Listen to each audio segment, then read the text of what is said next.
in God. Okay, like I just don't think that it's true. But what I will say is that when I was 17 or 18 and I was swept up with this kind of material, I thought that all of the arguments for God's existence were complete nonsense and that all the arguments against God's existence were an epitome of perfect rationality. I've now come to prefer the term agnostic over atheist. I mean, it's a problem in itself, even trying to define what God is and what God would look like. But I think there are good reasons to believe in God. I also think there are very good reasons to not believe in God. And some of you might be thinking, what? Well, I'm just there for everybody. Everybody's right around here. Please watch my videos. Give me more views. Just please. Like good reasons to believe in God? What are you talking about? I don't mean like conclusive reasons. I don't mean that I have like an argument which should compel a rational person to say that God exists. Creation is evidence of a creator. Oh, okay. So who knows what is happening here with this one. This is Ray Comfort. He is, I guess, reacting to the bombshell news that Alex O'Connor thinks that Christianity just might be reasonable. We don't know. I don't know. It's, he's like, it's becoming more likely. Those were his words. It's like more likely than I thought before or something, which sliding scale, no clue what that means, right? But yeah, so we're gonna get into this. I am Brentley, and this is the Bunk Apostate. Let's go.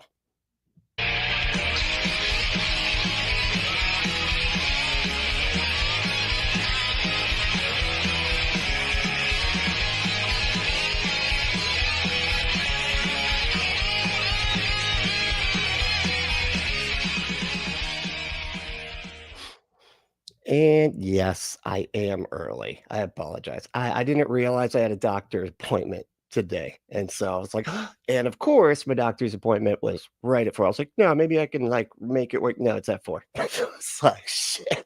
Why did I schedule it for 4 again?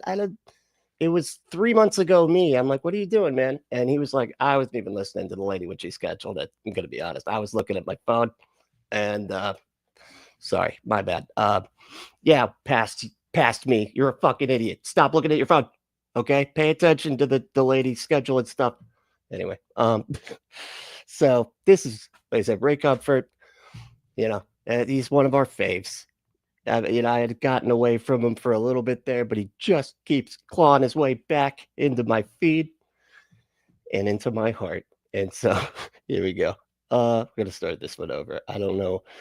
I actually thought that was the beginning of it, but I guess there's an introduction before old Al comes in. I would love it if people called Alex O'Connor Al. Hey, Al. He just doesn't look or sound like an owl, but I think we should all start calling him now that he is more likely to be think that God exists and the Christian God.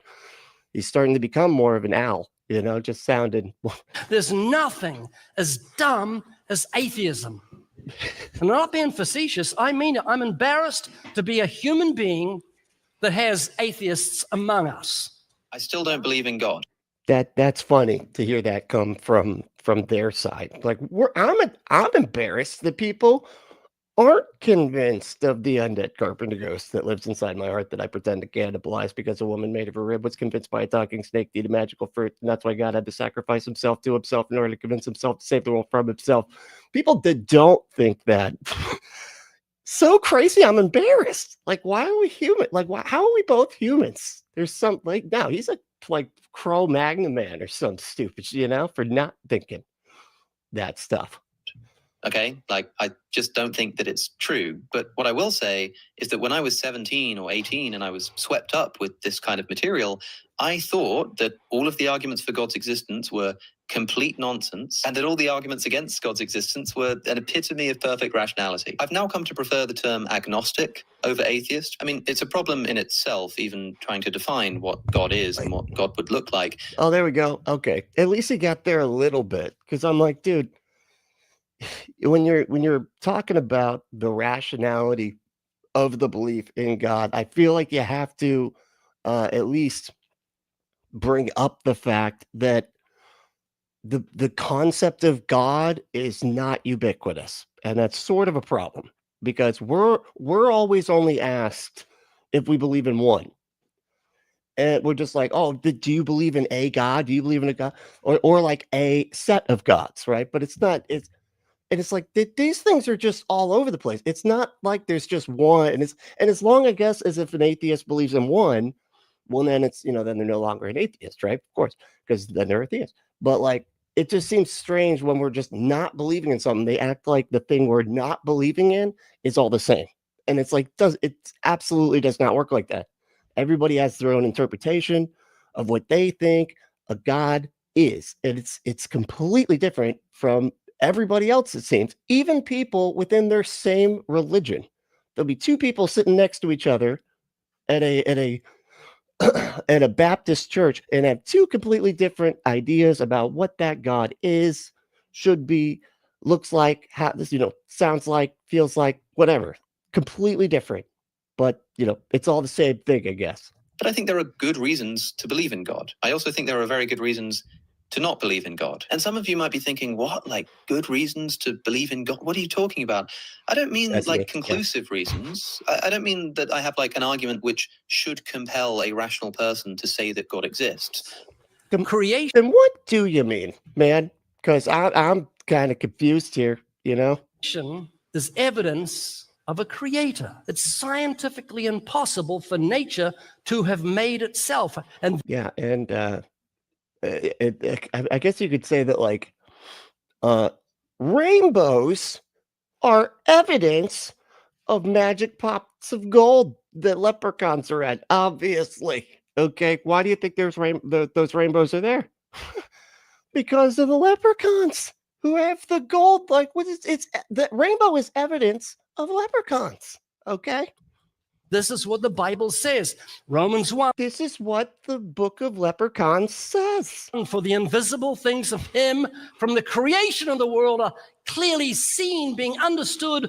The invisible, you got to stop repeating this one verse that makes y'all sound idiotic. The invisible things are clearly seen. Well, I don't have to take anything else you say seriously, and I'm actually beginning to not take that thing that you had said seriously either. By the things that are made, even as eternal power and Godhead, so they are without excuse. The heavens declare the glory of God. And it's like, I like that too. It's like, so you're without excuse. Like, that's the whole point of that statement, is the invisible things that you can't see are clearly seen. So you're without excuse. And it's like, oh my God, you just, okay. First of all, fuck you. I don't need to make, I don't owe you an explanation for shit. Right? And don't you tell me I'm like having to make excuse. I'm not making excuses. I've given you reasons why what you're saying doesn't make any fucking sense. So, namely that you can't see invisible things. And you would think you would know that if you're talking to an all-knowing God, but I guess not. When we broke away from Britain, we didn't say, I got an idea. No, it was a declaration. Well, I think it started with an idea. The declaration came after, idea first, declaration later. But, And the Bible says the heavens declare, they make a declaration. They declare. The heavens declare. They do it. They shit from the rooftops. That's God's painting. Every sunrise, every sunset, the moon, the stars, all of that declares the glory of God. Declares. So every atheist knows in his heart of hearts there is a creator, and he's just like the prodigal son who's going to a far country to get away from God because he wants to do that which he knows is morally wrong. And that's exactly why you don't believe in Islam. You just don't want the requirement of having to get a special mat, having to pray on it 5 times a day. Too much praying. I get it. But that's the only reason you believe that the true God, which is Allah, isn't real, because you just don't want to do all that praying. All right? That's how you sound to us, buddy. You don't have to spend too much time trying to prove God's existence or prove the Bible is the word of God. If you try that route, you're going to have a bit of a problem. Yeah, because it's your arguments are awful and there's just not any evidence, so it kind of makes it. Yeah, I agree. You're going to run into some problems, dude. Let me tell you why. Okay. Let's say you're a skeptic and you don't believe in Noah's Ark, animals on the little ark. He's laughing. He's like, you don't believe in Noah's Ark. How do you not believe in that? Look at the cute cartoon. It's obvious. Two of every animal. Why do you think they said two? Because one can't have kids. It's obviously true. Yucky. You really believe that stuff? And I'm able to convince you the ark was huge and the animals were small. And you only need one dog, male and female, for all the canine kind. And after a while, you say, yeah, okay. I believe Noah built an ark. Now I got a problem. I have to try and convince you that Balaam's donkey talked with a man's voice. Oh boy. Yeah. I like how he's going straight to my example. Why was it the man's voice thing? Was like, if it was a woman's voice, now that'd be pretty believable. Okay. Because we know the donkeys basically sound just like women. I don't know. What if there was a non-binary sounding donkey, it'd be fine. I don't know what the rules are as far as donkey voices go and believability. That Joshua spoke to the sun and made it stand still. That the children of Israel shouted and the walls of Jericho came tumbling down. That Samson killed 1,000 with a jawbone of a donkey. That Jesus walked on water. 101 other strange stories that are intellectually offensive to anyone with a proud heart. They're intellectually offensive. You're offended. But no, we're not offended. It's just stupid, man. We just don't think it's true because it's, intellectually lazy, really. And just sort of deciding the stuff is right because your cult says so. No. Far better I do what Jesus said to do and go into all the world and preach the gospel to every creature. Why? Because the gospel is the power of God unto salvation. Why? When did he start getting all worked? It's the gospel. When did he start getting all worked up for his sermon? I guess I don't see him do a whole lot of sermons, right? Because this is a side of him I don't feel like I've seen, just shaking his fist. It's obvious that it's so clearly true. What the fuck is happening? It changes the human heart, where God opens the eyes of the understanding, and we begin to understand when we're born again that God chose foolish things to confound the wise. What? Oh, I guess that's one of them foolish things that confound. Am I the wise in this scenario? Which am I, foolish or wise? I don't. You just said that I was a fool a second ago, and now you're saying that maybe I'm the wise one that I am confounded by your foolish stuff. I'm very confused. That's why the Bible is full of seemingly foolish stories, because Jesus said, I thank you, O Father, you have hid these things from the wise and the prudent and revealed them to babes. And anyone with any intellectual status whatsoever would never stoop to believe those silly Bible stories. Behold the wisdom of God. He resists the proud and gives grace to the humble. And the door of never stoop to believe such stupid things. Salvation is very, very low. Only the humble can get in. So when I meet an atheist, I don't spend too much time trying to prove to him something I know he already knows, that God exists. I don't try and prove to him the Bible's the word of God, because he's got a lot to swallow. Show. Okay, yeah, because he can't. I mean, it's right here. He's basically saying, you shouldn't believe it. He's just basically saying, yeah, it's unreasonable to believe this. And so I don't try to convince everybody. I emotionally manipulate everybody by making them feel like they're bad people, for thinking lusty thoughts, even though it's literally impossible not to, unless you're asexual, of course, and y'all, I see you and I hear you, but it doesn't really, but anyway, yeah, everybody else though has to think lusty thoughts without their consent, because that's how thinking works. And the whale or the big fish, stories like that. Are you kidding? The Pharisees said to Jesus, give us a sign. And Jesus said something very strange. He said, the Pharisees said to Jesus, give us a sign. I'm very pompous. I am. Because I'm being a Pharisee right now. That no sign will be given but the sign of Jonah being swallowed and spat out 3 days later. That's the gospel. That's the gospel. Jesus was swallowed by death and spat out 3 days later. And that's the sign human beings can get from God. They don't need a sign that God exists because we've got the heavens declaring his glory. We have a whole of creation screaming of his creative genius. No. Are you kidding me, man? Have you seen the stuff that's been created? It's not that great. I mean, some of it's pretty cool. And then, the rest of it, super not cool, right? So, I mean, you kind of got a balance of like awesome and super not awesome. And it's kind of just up to our subjective interpretation of like whatever that means as far as like awesome and bad. Usually, it has to do with something like, I don't know, if they kind of look like people, like puppies. Puppies have 2 eyes, cute little nose, like they're furry, they feel good when humans touch them. So obviously humans would think that they are good. Oh, and they don't spread disease, like rats do that. That's why even though they're cute and stuff, they are. What? The way that the Halloween store makes rats look is that is very inaccurate. Okay. They don't look like that. They don't have red eye. They're not what? They're cute. They're also not, they don't have like vampire teeth either. Just got like the cute little Bugs Bunny buck teeth that anyway.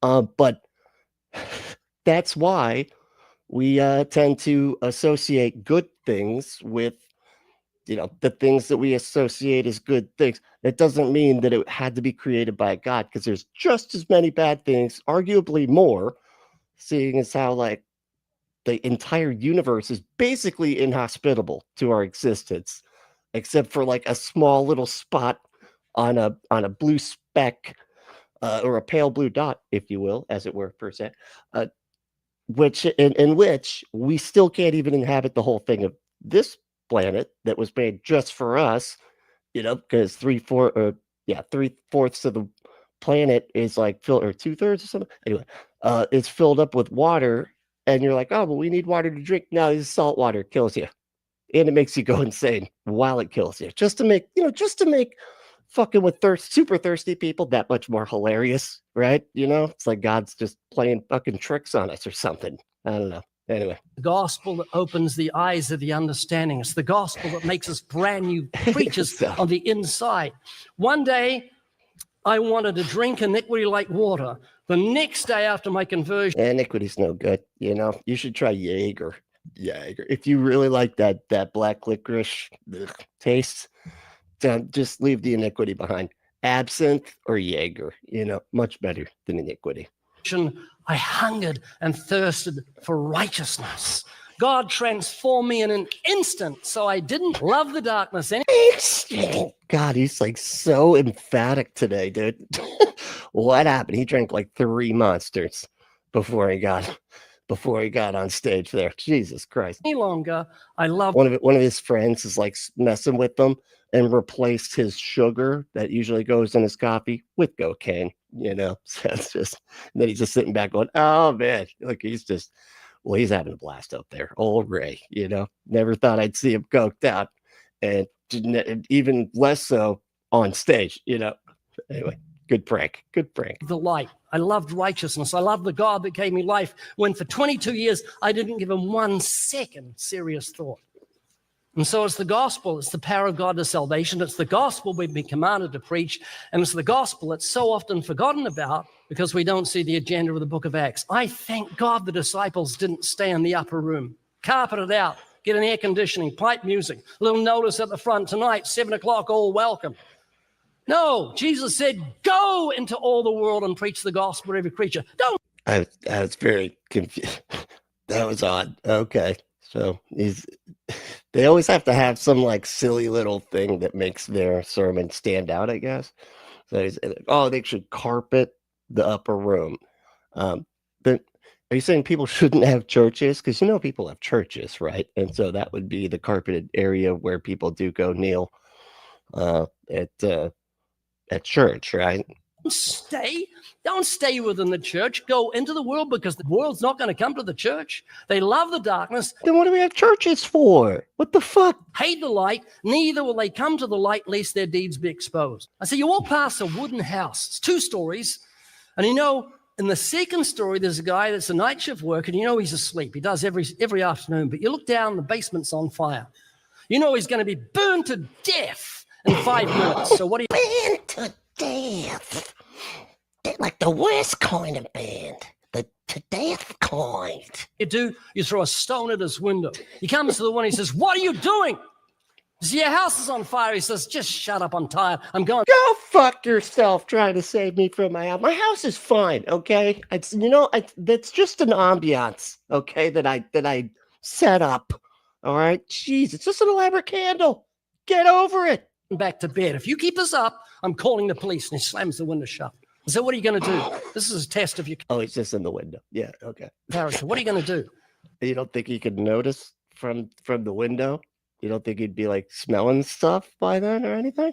You're just going to I'm just saying, I think this metaphor kind of breaks down. say, oh, I'll burn to death. I don't care. Or are you going to say, man, I'm going to keep throwing stones at that window. I'm going to smash that window. I'm going to bang on his door. I'm going to scream and shout. Because it's evidence of how much you care about that person. Maybe look for the evidence of the actual fire first. Let's do that.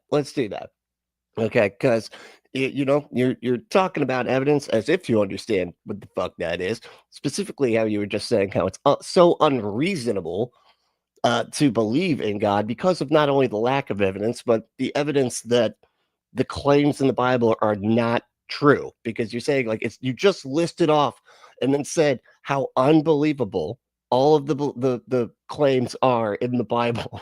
And then you're like, so don't even bother like trying to convince people because it's so obviously not reasonable to believe.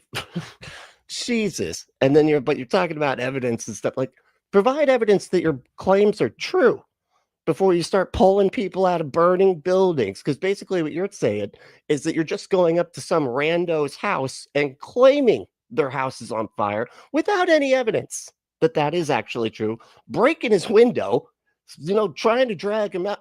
Now you're just committing crimes now you're going to go to jail because there's no evidence of the thing that you're so worked up about. So that's the dilemma I've got. I said to this young man, I says, your house is on fire, you're asleep, and I don't want to just awaken you. I want to alarm you. So you run out of the house. So you run out of the house. Okay. Yeah. No, again, you want to alarm us to something that once you point to it, we're not alarmed by it because it's not fucking there.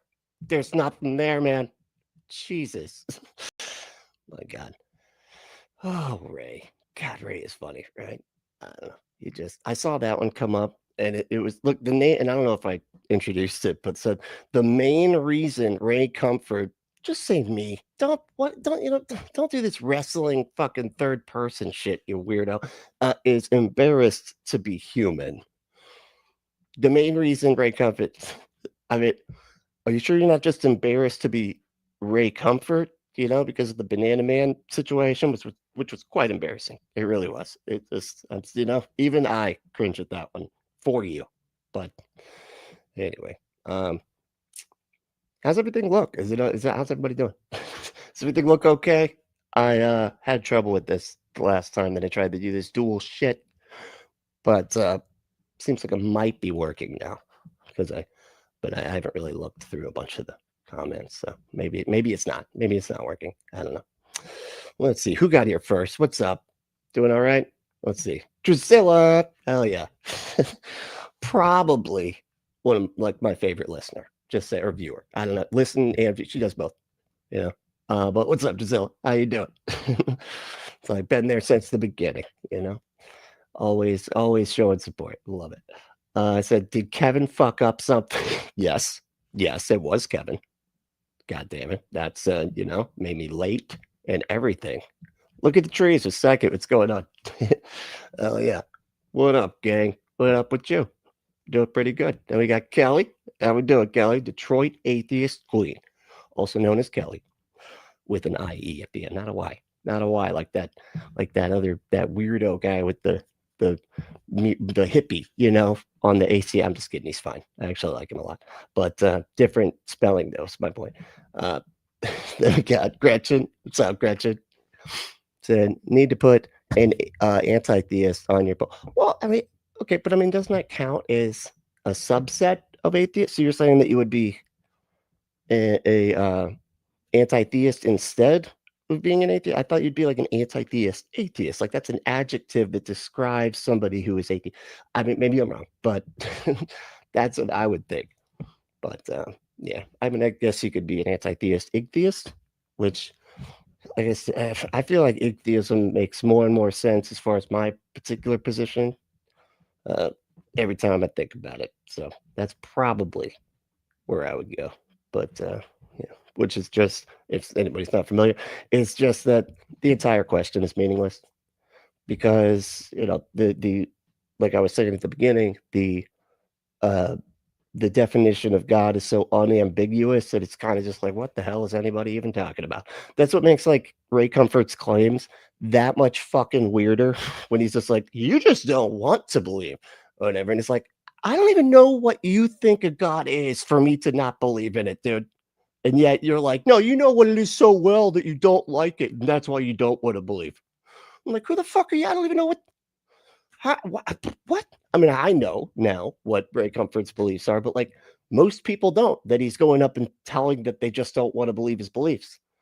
And they're like, dude, I don't even fucking know you. I don't even know what you think a God is. And yet somehow I'm choosing not to believe it because I'd rather sin or whatever the fuck. We got, what's up? We got the machines. Wait, what? Is that what I said? The machine lies. The machine lies. Okay. I thought it was the machinalies. Machinalies. What are those? That sounds like a product that they probably sell on TikTok or something, that does some nifty life hack or something, Get your machinalies today. Get 2 or 3. You get 3 for $5,000. They're expensive, but they're really helpful. I don't know, whatever they do it really great. Hey, we got Ember. What's up, Ember? Trees, you missed our fun orgasm. What? Okay. Did I miss the orgasm? I got to stop missing orgasms. That's the problem right there, Fear of missing out, the FOMO on orgasms. That's right. I don't like to, I miss it. I hate missing out on orgasms. Dan Steely, what's up, dude? Doing all right? Gretchen rocks so hard. They really do. They really do. All over the place. I love it. And Anarchic Fox. What's up, dude? Hell yeah. It's good to see you. Just saw you the other day in the in one of the ACIA or the line or something like that. I don't know. I can't remember which one. But all right. Who else we got? Optimus Rides. What's up, dude? Say I'm agnostic to a God. I am super hard atheist. Like, I am hard for not believing in God. Oh my God. It just turns me right on. It almost gives me one of those automatic orgasms that Ember was just talking about. When it comes to the Abrahamic religion. Oh, there you go. See, but that's the type of shit you have to do, right? You have to like say which one. You're like, oh no, I'm agnostic to a God in general. But when it comes to these gods that I'm very familiar with the characteristics that describe them, I'm a hard atheist. Like I don't believe in those gods. I do think those gods don't exist because I know what they are. But just any concept of a god, what the fuck does that even mean? Anyway. Oh Jesus. Let's see. Optimus Rive said, why does he have his shades on and said, oh, was that Ray Comfort had shades? I didn't even see that. Hold on. Let me go back. See that. Oh shit. Yeah, you're right. He's high, he's done. He's smoked some of the green meanie or whatever. I don't know what you call it. That's gotta be that's gotta be a strain or something, right? Hellbound. What's going on, dude? Hellbound and I were just hanging out with Dr. Ben on the trivia night. Dr. Ben has these trivia nights that he puts on his members account. It's awesome. Got to go become a member, and then you can watch us play trivia. With John Gleason was there. It was awesome. Great time. Love it. Ember was there too. What am I talking about? Yeah. Hell yeah. Great time. All right. Here we go. Let me see what else we got here. I had another one, and I was going to make, and I still might. I don't know. It always is like a question in my mind. If I do something live, does that mean that I can't go back and do like a pre-recorded response to it with like different responses that are a little bit more thought out? I don't know. Shit, where'd it go? Did I lose it already? That's weird. Anyway, we did the Cliff and Number Serpents, which is super funny. Where'd it go? That's so weird. Anyway, don't matter. But check this out. And if you saw the actual Jake response to this one, I'm sorry, but you know, take comfort in the fact that my response is going to be different. Lifestyle. But demonic present. Oh, wait, it's the wrong one. Shit. Nope. There's two. There it is. Demons can use social media to manipulate people's thinking and control their emotions. Why not? Yeah, let's check it out. So Three-Eye Atlas has two different demon ones from old Timmy, from little Timmy, the newsman, according to RM. But here we go. written by an exorcist, and he compiled evidence from a bunch of Dan Steely. Did I say hey to Dan? I can't remember if I did. What's up, Dan? How you doing? different. Oh, and Snuggle Dungeon. Is that you're worm food, right? I feel like I say Snuggle Dungeon, right? Isn't Snuggle Dungeon also worm food? Don't you go by worm food? Anyway, you did see the Jake one. I know it because you literally I responded to Jake's video, and what I said out loud, Nikki noticed that you had said it in the fucking chat. You're like, oh yeah, there it is right there. We were talking about the Gnosticism thing. It was like, no, that's Gnosticism. That came up. Worm food. It's like, oh, that's. She's like, oh, look, it's in the chat. And I'm like, I know them. I know them. Oh my god. Sources, different exorcists he talked to, exorcisms he'd been involved in. And one thing he said was that it was commonly found that in homes, schools, different locations that there was some demonic presence in. Homeschools? Those are what? I don't I was homeschooled, but I don't think that's what he was talking about. There was virtually always a demon perched on the primary chair in front of the television. What? Where? How did you see that? You saw that? Where did he just start out talking? I'm sorry, I already got to go back. Does he just start out just saying this stuff?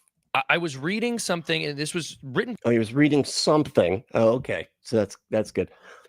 Just to get the sourcing there. By an exorcist, and he compiled evidence from a bunch of different sources, different exorcists he talked to, exorcisms he'd been involved in.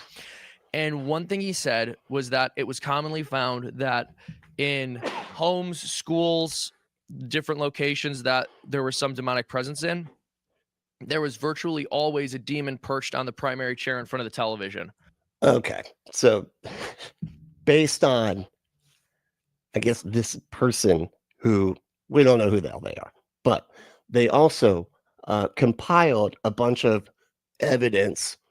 We don't know if it's actually evidence or not, from a bunch of people. We don't know who the hell they are. But and they said they had it on high authority. That is the person that we don't know who the hell they are. That there's always a fucking demon on just watching TV. Just lazy ass. Probably a millennial. It's probably a millennial demon just eating Cheetos, covered in Cheeto dust. Watch TV.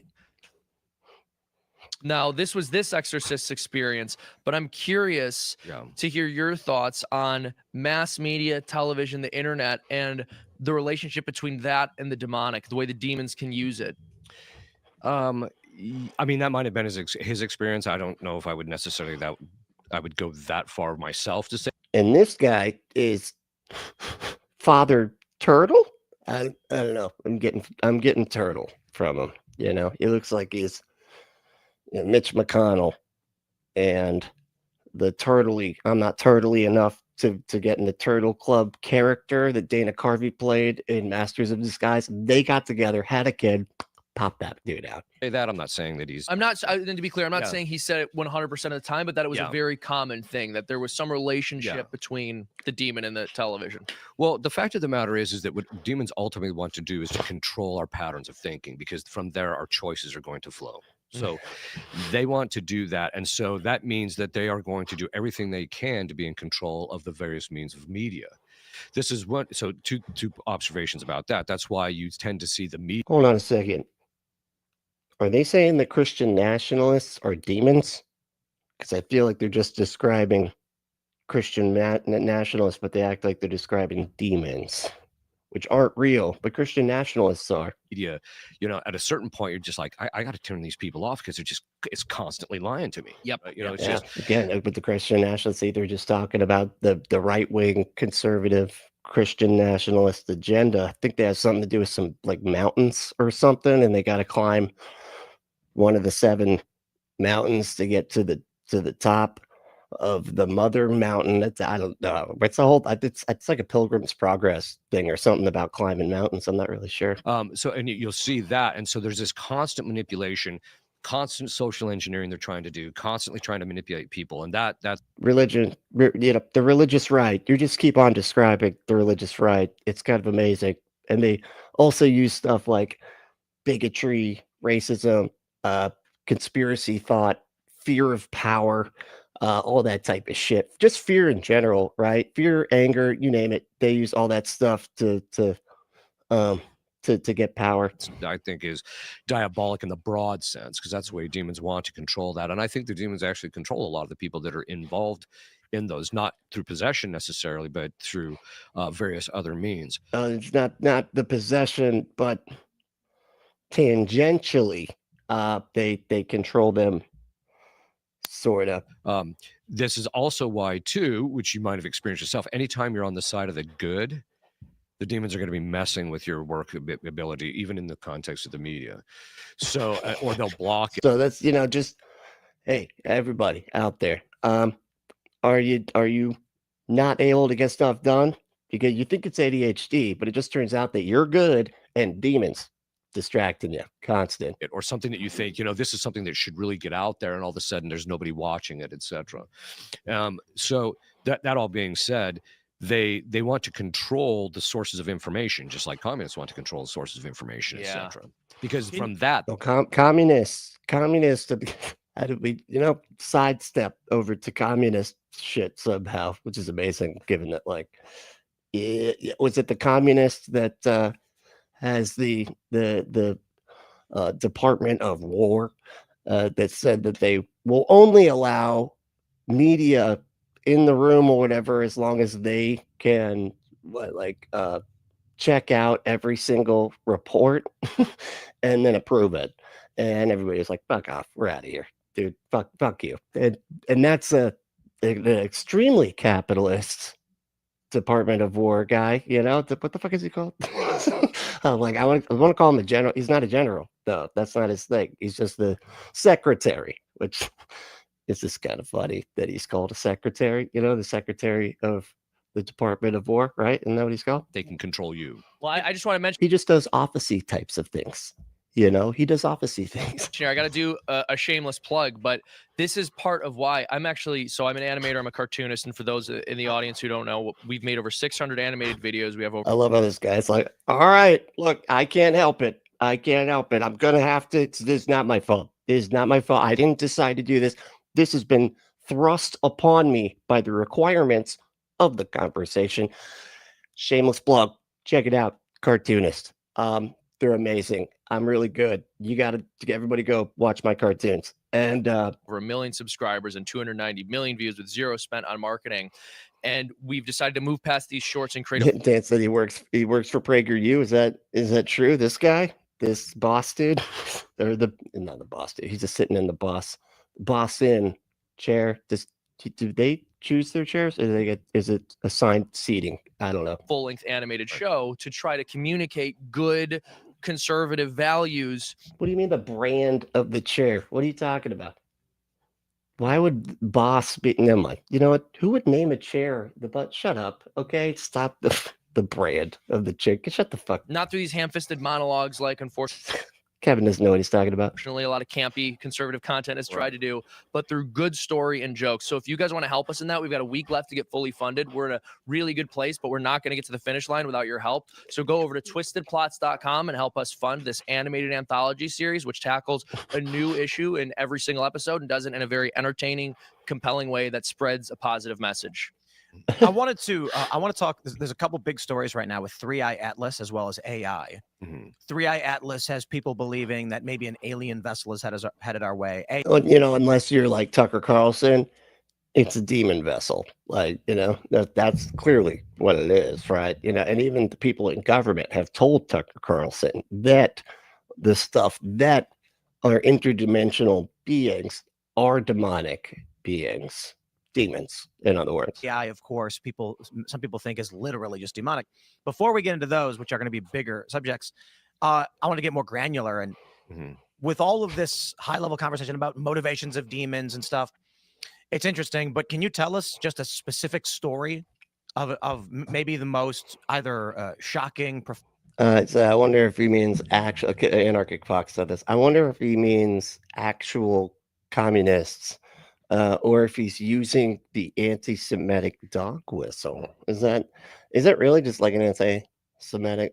I mean, that would make sense to me that, you know, they're so obsessive against communists, which is so funny to me because it's like the stuff that they usually describe as making communism bad. You're like, why is communism bad? And they're like, because it removes everybody's autonomy and stuff. And it's like this authoritarian regime. When they got like secret police that are just putting people away and just you know throwing them out of the country without any due process. You're just describing the Trump administration, like all the things that they say communists do, Trump is doing. So it's just kind of weird. Found or impactful exorcism that you've experienced or performed? Yeah, I mean the preternatural signs that you tend to see are they're all part of the show, Best right? lie. They're just showmen. They're just it's parlor tricks. So I don't pay too much attention to that. But usually what you find is that it's the stuff that comes out underneath all of that the demons will actually talk about. So I tend to that the demons will actually talk about. What? Hold on, I gotta say it. Is he talking about like the people that pretend to get demons out of people's brains? They're like, that's parlor tricks. Like, and usually parlor tricks, you're supposed to actually be some kind of a trick, right? Like, it's not just you can't just show up and like, all right, when I touch you, you scream. Like, get it? That's a trick, right? Like, everybody's gonna be like, whoa, no, it's not even a fucking card trick, dude. At least like guess their card or something. It's parlor tricks, so I don't pay too much attention to that. But usually what you find is that it's the stuff that comes out underneath all of that the demons will actually talk about. So that the demons will actually talk about the stuff that comes out under. What are they wetting themselves? Like, what are you talking about? I tend to find demons very boring because they're the same thing. It's the same thing over and all the demons. Hey, we are not boring, goddammit. Who the hell does this guy think he is saying that we're boring? I'll have you know that I have a litany of very interesting hobbies and activities that I do on a regular basis. I'm into hiking. Did you know that? Is that boring? Okay, well, that's one of the more boring hobbies that I'm into. But I am also into, get ready for this one, kayaking. Also pretty boring. Look, all right, goddammit, look. over and over again. And I've been doing this for 18 years. So after a while, you're just like, you know, I tell people it's like being on the receiving end of a sewer pipe. After a while, it gets a little old. Yeah. Right? That's all the stuff that's coming out underneath. It's the sewer pipe. Just shit everywhere. But you never see that in the exorcism movies. You never see No, guys you just don't. bored about the demons. Yeah. I mean, Maybe we'll have to do an episode on that at some point. and it's bored exorcist. and it's a grind. I mean, it's day after day you're doing No, this. you gotta watch the actual exorcists, you know, like that Bob Larson guy. He gets bored quick too. He's just like, oh my god. And he just starts reciting stuff. He's like looking at his phone. Yeah, no, the Christ compels you. That's all. Oh my God, that's crazy. Trump did a thing again. Well, now he's flip flopping. Now he does want them released. This is ridiculous. And no, yeah, power of Christ, all that stuff. Could you get some oil on this guy? Oh my God, what is happening? Stuff, right? So, but once in a while, just like in a sewer pipe, a woman will lose her wedding ring and it comes floating down the sewer pipe. So you get these little gems now and then, right? So in doing this line of work, I mean, it's not my chosen line of work, but this is you get these little gems. Well, one of those was, what the hell? I love all the little side tangents he kind of goes up. Well, I actually didn't choose to be a priest, so that's you know, they anyway. No, not gonna address that at all. We're just moving on. Sometimes the wedding ring is a gem that is in a sewer pipe of shit. I'm making a point. In a case that I'm actually working on right now, where this demon had a particular beef with Our Lady, and God's chose. What's up, K Babbles? You doing, K Babbles 8? What's up? I'm just gonna call you K. Is that maybe KP? Chosen will in relationship to Our Lady, and he basically, what came out was this, is that every single person in the end, if you're going to go to heaven, ultimately has to sacrifice things, because St. Paul says God is all in all. So if we're going to be in heaven, we're not going to be interested in what we have here or anything like that. It's only going to be him, because all these things are good only because they have some semblance of him. But when you see him, he's so good. He is goodness itself. So you're going to be completely enthralled. What the fuck is happening? Is anybody following any of this? Like, what?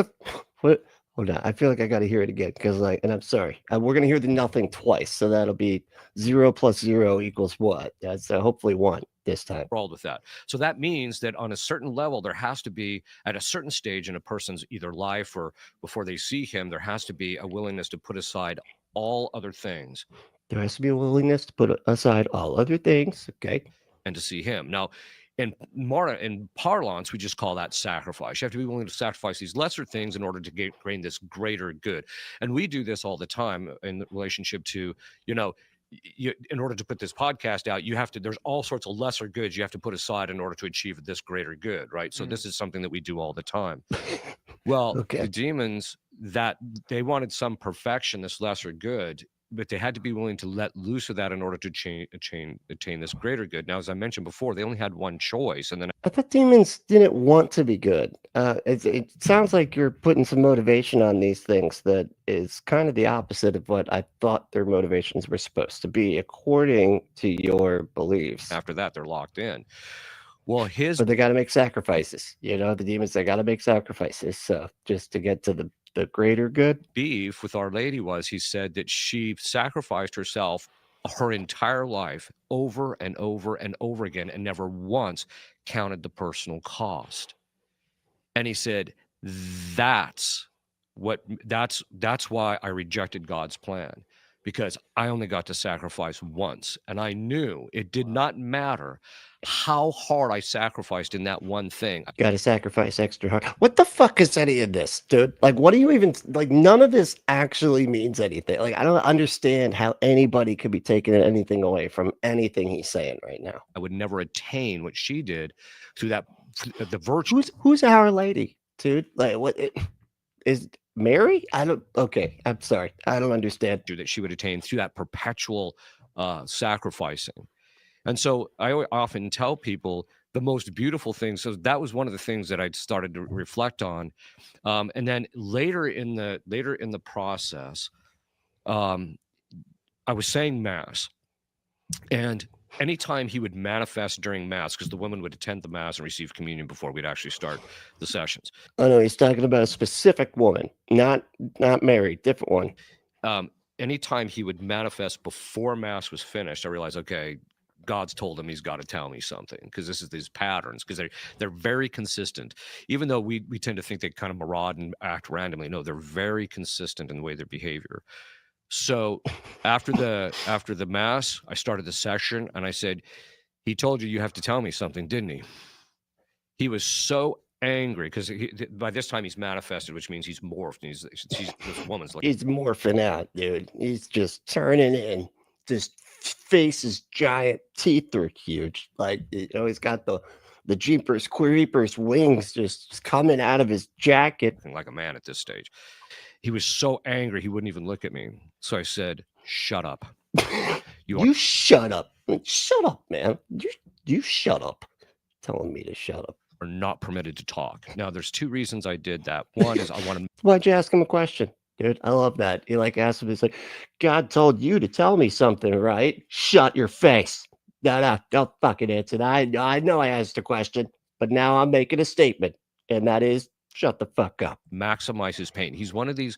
This particular demon is one of those where if you try and ask a question right off the bat, he'll hold out and hold out and hold out.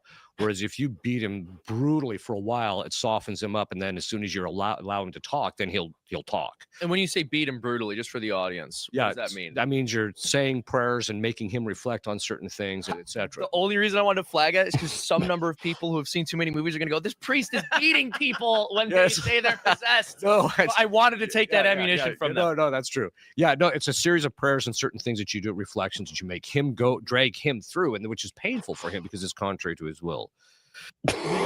Okay, this is such utter nonsense. So basically, he's like, I talk words at another person and just claim there's a magical thing happened. Like they just sound like little kids, you know. I swear, I feel like a lot of these people would have they just needed to play some D&D when they were growing up, you know, get it out of their system.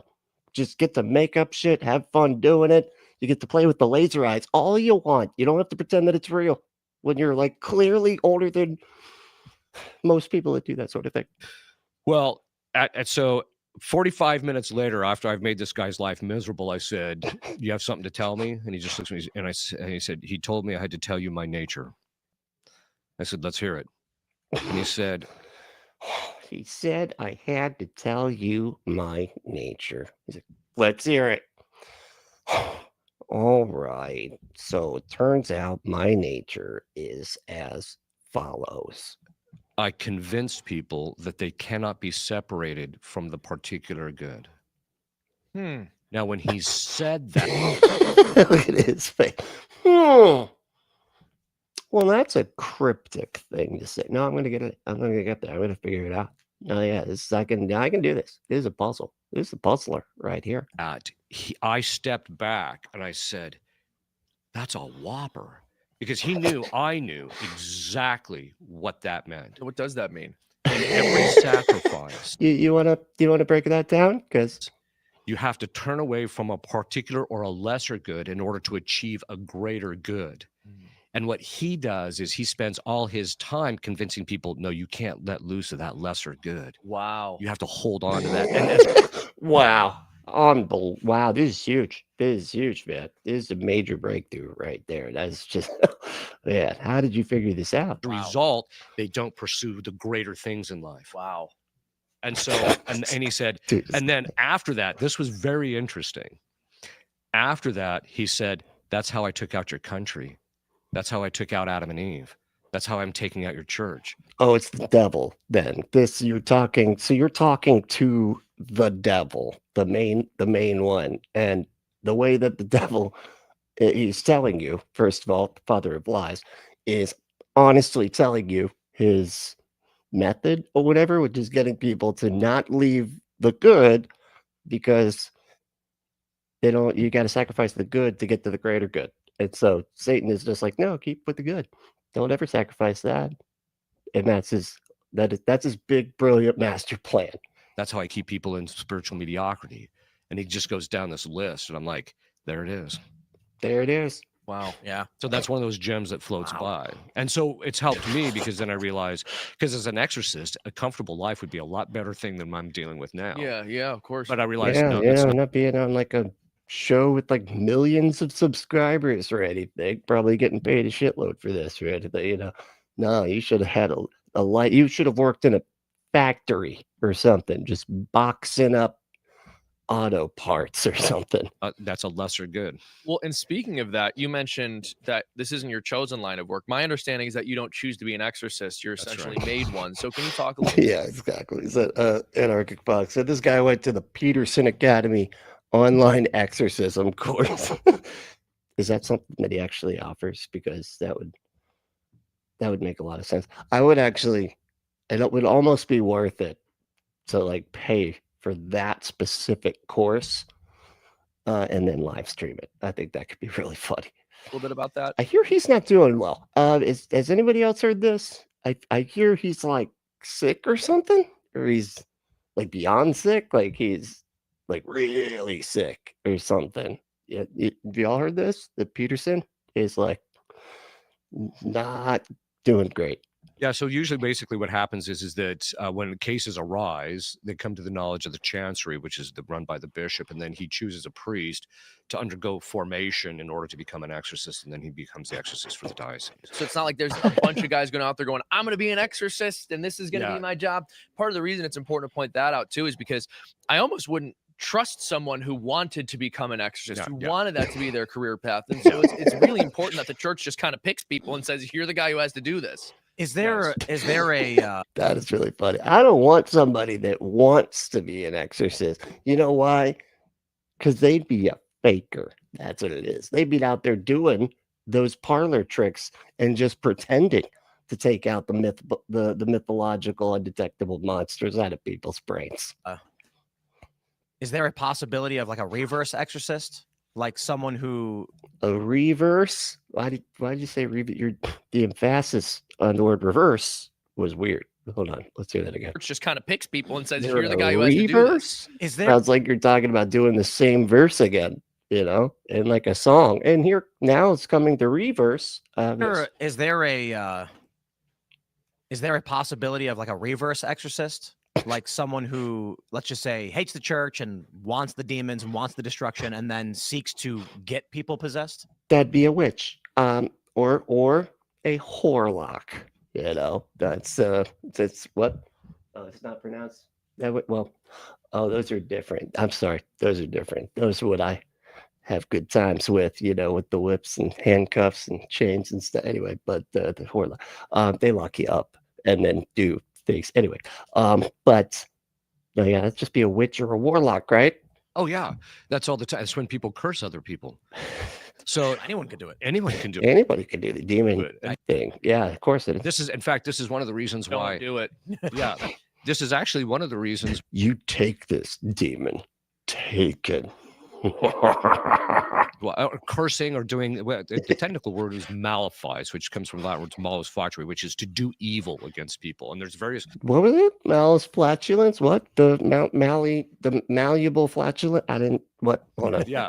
This is actually one of the reasons why cursing or doing, well, the technical word is malefice, which comes from Latin words malus facere, which is to do evil against people. Malaflife. Okay. I don't know. I'm not going back again. People. And there's various ways that can be done. There's rituals, which is some kinds of curses. So wait. Sorry, just to interrupt, but like witches? Yeah, exactly. Thanks. He's like, that's what you were supposed to say when I asked that question. I feel like there's an obvious answer there. You're being weird about it. Okay, going off to this malleable flatulence thing, whatever the fuck. And we still haven't talked about witches yet.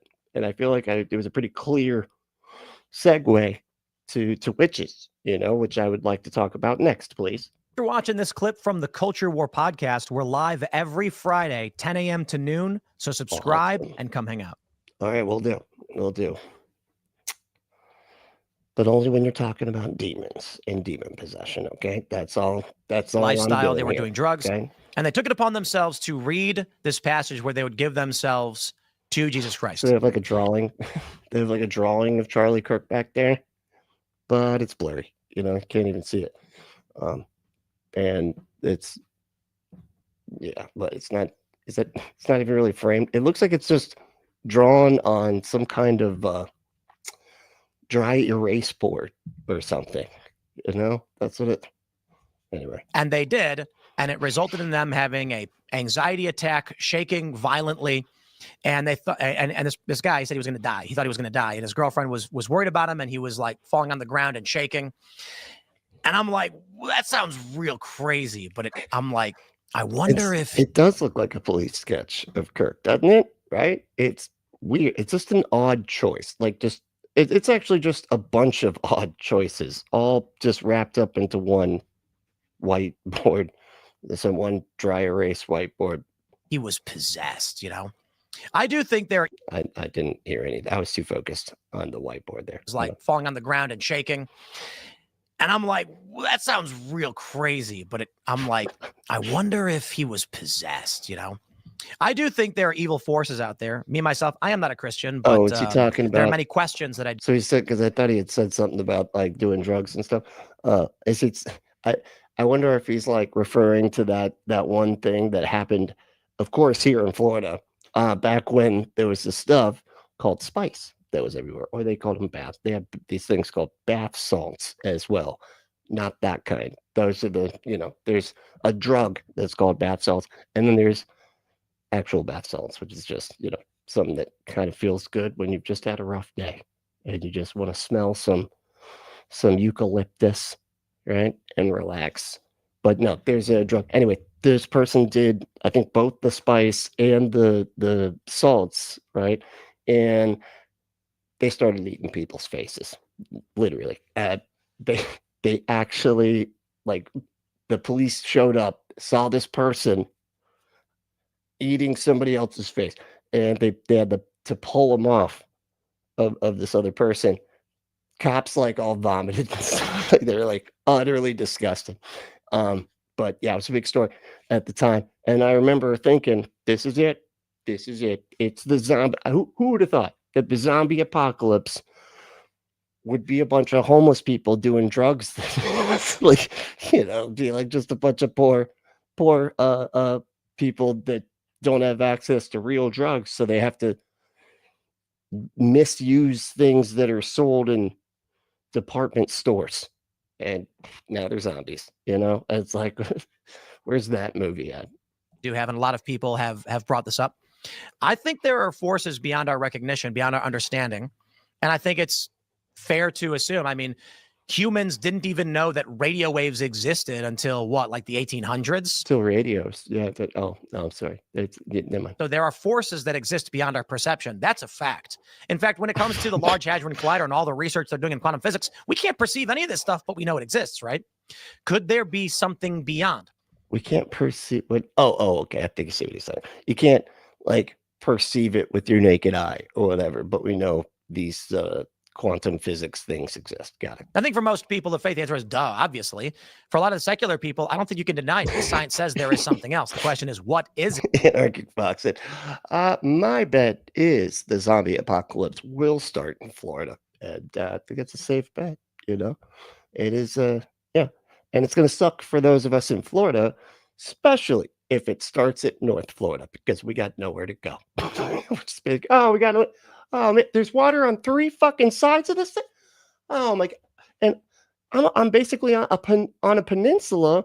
There's nowhere to go. I'm too many peninsulas. All right, this is ridiculous. Does it influence our behaviors? And I actually think we need to bring back exorcisms. Peninsulas where there's like water on 3 sides, right? So Tampa Bay is basically a peninsula, because there's water on 3 sides of it, which means you have to go one direction to get back off of the peninsula. And then the Florida itself also has water on 3 sides. That's what I'd say anyway. But so, to be honest, not that they went anywhere. They're still happening. There are stories about how priests are overwhelmed with requests. So we're going to talk about that today on The Culture War. Before we do, my friends, we got a great sponsor for today's show. It is Bearskin. Check out It's Bearskin. That's right. Are you a real man? Are you a real man that wants to turn your skin in for some bear replacements? BAER.skin/Tim. You can get 60% off your Bearskin hoodie. These things are fantastic.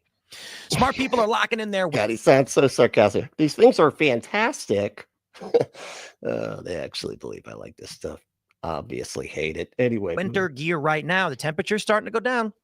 Hands down, it's the best time to prep for the coming winter. No, I thought that, but Florida. So it's back to the 80s. I know. Fucking sucks. It's like 1 second, you're out freezing, having a nice fire.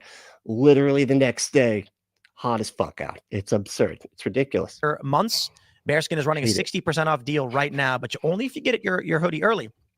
Hoodie's built like a tank, 340 GSM micro fleece, 10 pockets, clean, rugged fit, looks awesome. Plus it zips right into the heavy. Ember said, I should have Ryan teach me, Ryan Coltastic, by the way.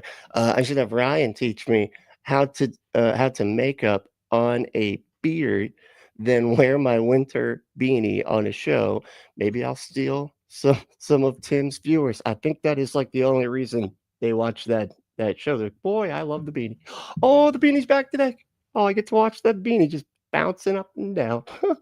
Oh, I love it. Storm rain jacket to become 100% waterproof when you need it. So whether it's cold, wet, or windy, you're not scrambling at the last minute. You'll get free U.S. shipping, fast delivery, and you have locked in winter gear early. That's a win-win.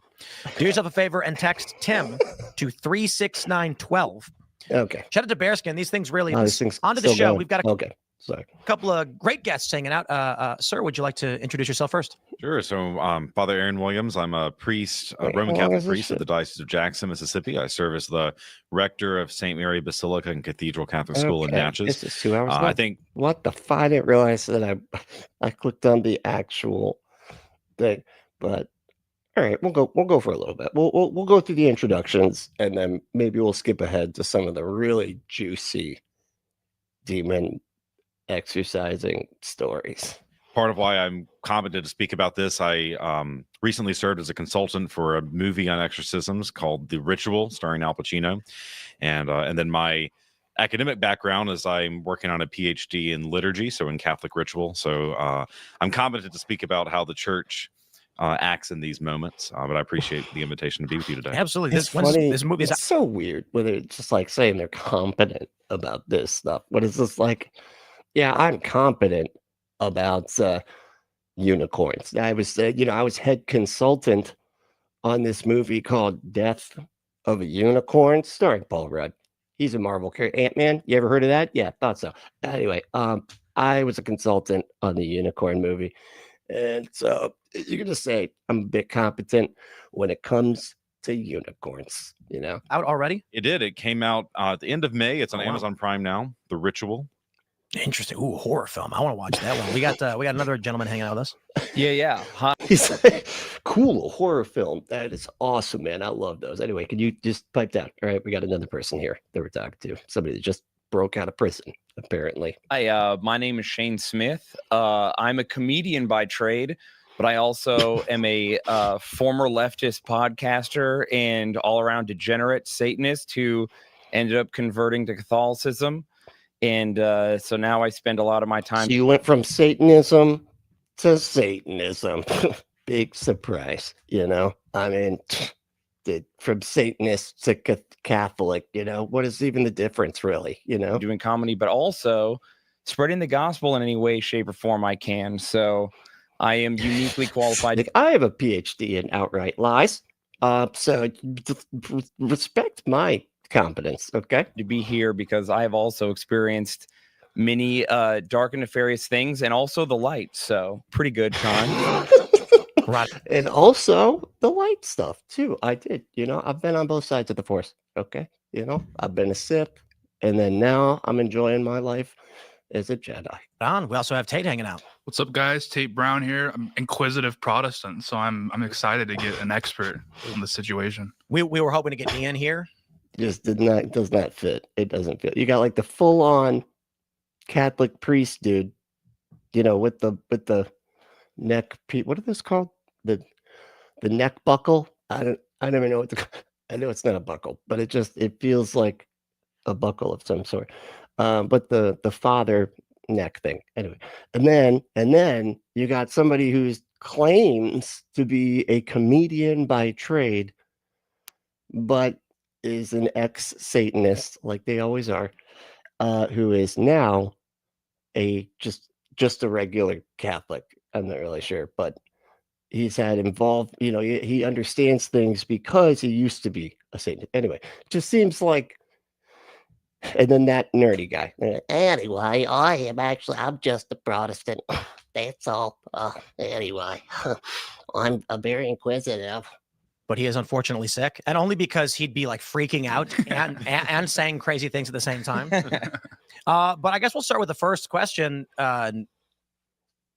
Is demonic possession? I mean, it'd be probably better than starting with the last question. You know, it just seems odd. Real?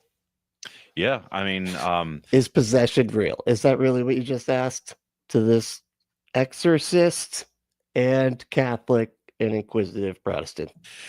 you know, you mentioned earlier, right? Priests get calls all the time, and I'll be honest, right? I mean, the majority of calls, the overwhelming majority of calls we get, it's usually someone is they're struggling with something, right? They're dealing with a mental issue or someone. Hell yeah! Hey, that's awesome. Kelly just became a member. Hell yeah! Hold on, let me go to the newest comment. Oh, that's awesome. Oh yeah, well, did it twice for some reason. That's okay. Yeah, Detroit Atheist Queen, Kelly, how you doing? Thank you so much. Appreciate that. It's a member of Handcuffs and Lube, which is kind of a sub. There's some like sub overtones to. It's like a BDSM theme. Was kind of what I was trying to do here because of my old sponsor that I don't have anymore. And anyway, Their family is, my heart's still kind of broken about that. and they're hoping we have the silver bullet. But what I will say is, Loads of credibility on this panel here. recently in the United States, we have seen a rise in demonic activity, and situations where the church will go and investigate, and we determine that there's not another medical or psychological explanation, and so the church can be involved. Oh, he's like, we've seen a rise in demonic activity. That's right. Based on all of the demon polls that we put out. Yeah, they're polls that only demons are allowed to respond to. And we do have facial recognition so that we can make sure that they're not, some angel trying to play, funny games or something. No, they're demons. So, and they have reported that they are doing more activities than ever. Come enough of a need in the United States recently that a lot of dioceses, right? So that's how the church organizes itself under bishops in the U.S. A lot of dioceses are starting to educate more and more priests in the rite of exorcism so that they can continue this ministry. So we just had.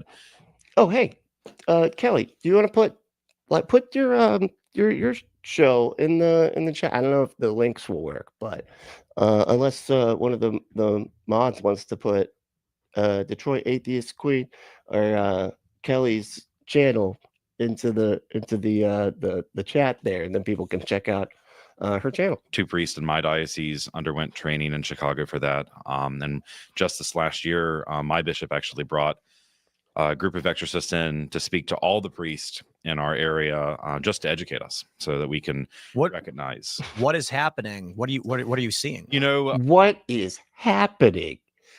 So I think there could be a lot of explanations of why this is happening. I think one of the reasons is we're in a culture now that is accepting more and more degenerate lifestyles, right? So we live in such an overly sexualized culture now that you're always like things are worse and worse than ever right now. They always have to make it like it's the worst time ever. When like violent crime is at like an all-time low. It's been literally decreasing for like the past 20 years. Like things are just objectively getting better, but they always have to like make it like, oh man, the world's falling to pieces, everybody's just out having sex in the street.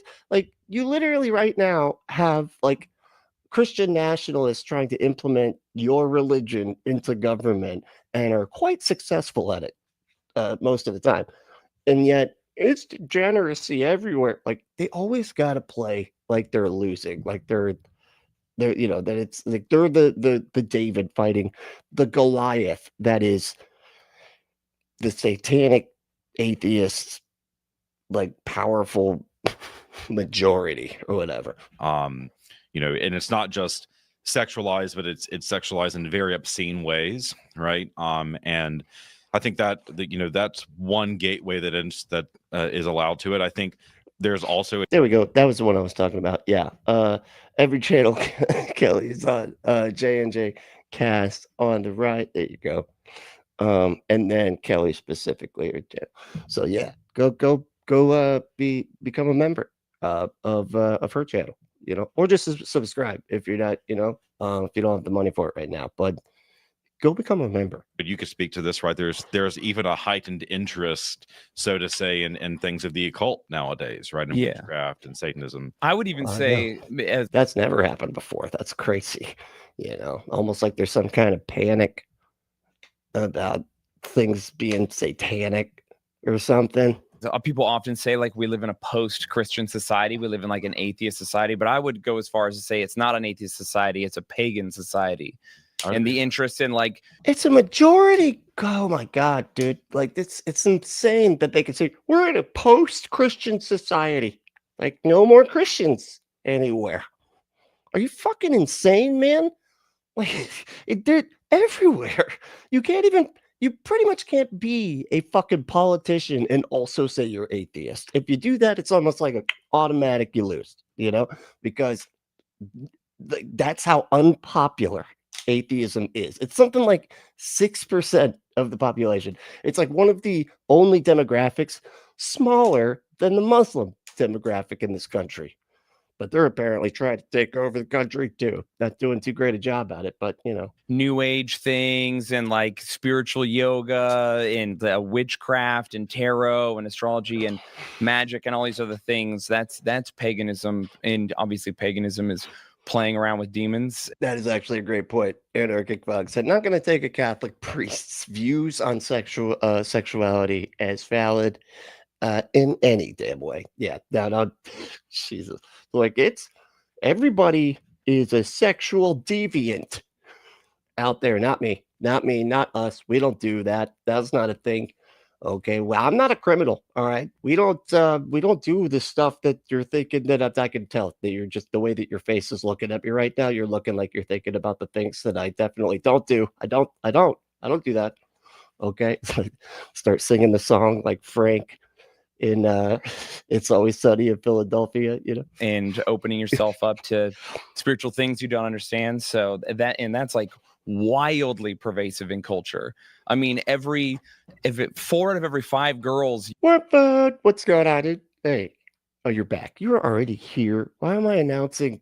What am I? You meet on Tinder, have a crystal. God damn it, Kevin! Why'd you make me do that?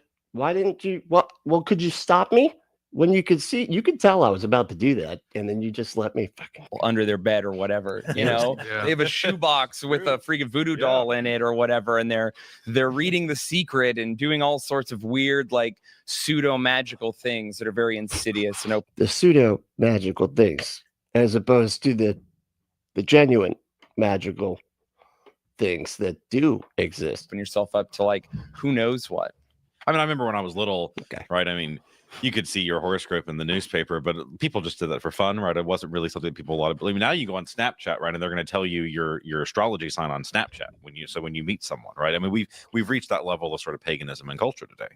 Does he think the platform, like, first of all, yeah, the people did believe it. Like, I know people that would literally base how their day would go on, like, what their horoscope said that day. They're like, I don't know.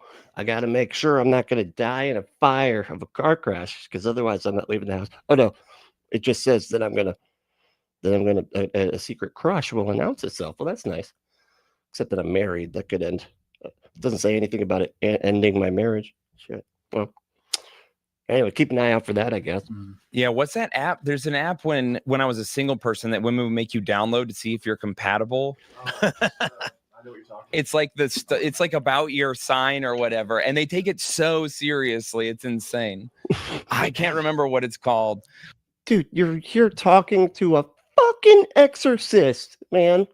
And you want to be like, but those astrology weirdos, man, they take it so serious, Do they wear dresses and have hats that are like 6 feet fucking tall and wear like golden laced robes and shit? Because that seems like that's something that's taking something silly a bit too serious. Which is probably good. But in terms of the new training and the increase in requests for exorcisms, are you seeing things like what are you seeing as unexplainable or that defies? So the things that the church normally is going to look for, does this person have knowledge of something they shouldn't have knowledge of? You have someone who couldn't speak Spanish before, but now they can, you know, or They always do the fucking language thing. It's like that's the one magic trick, apparently, that the demons do. They're like, well, I can say a language that I don't know.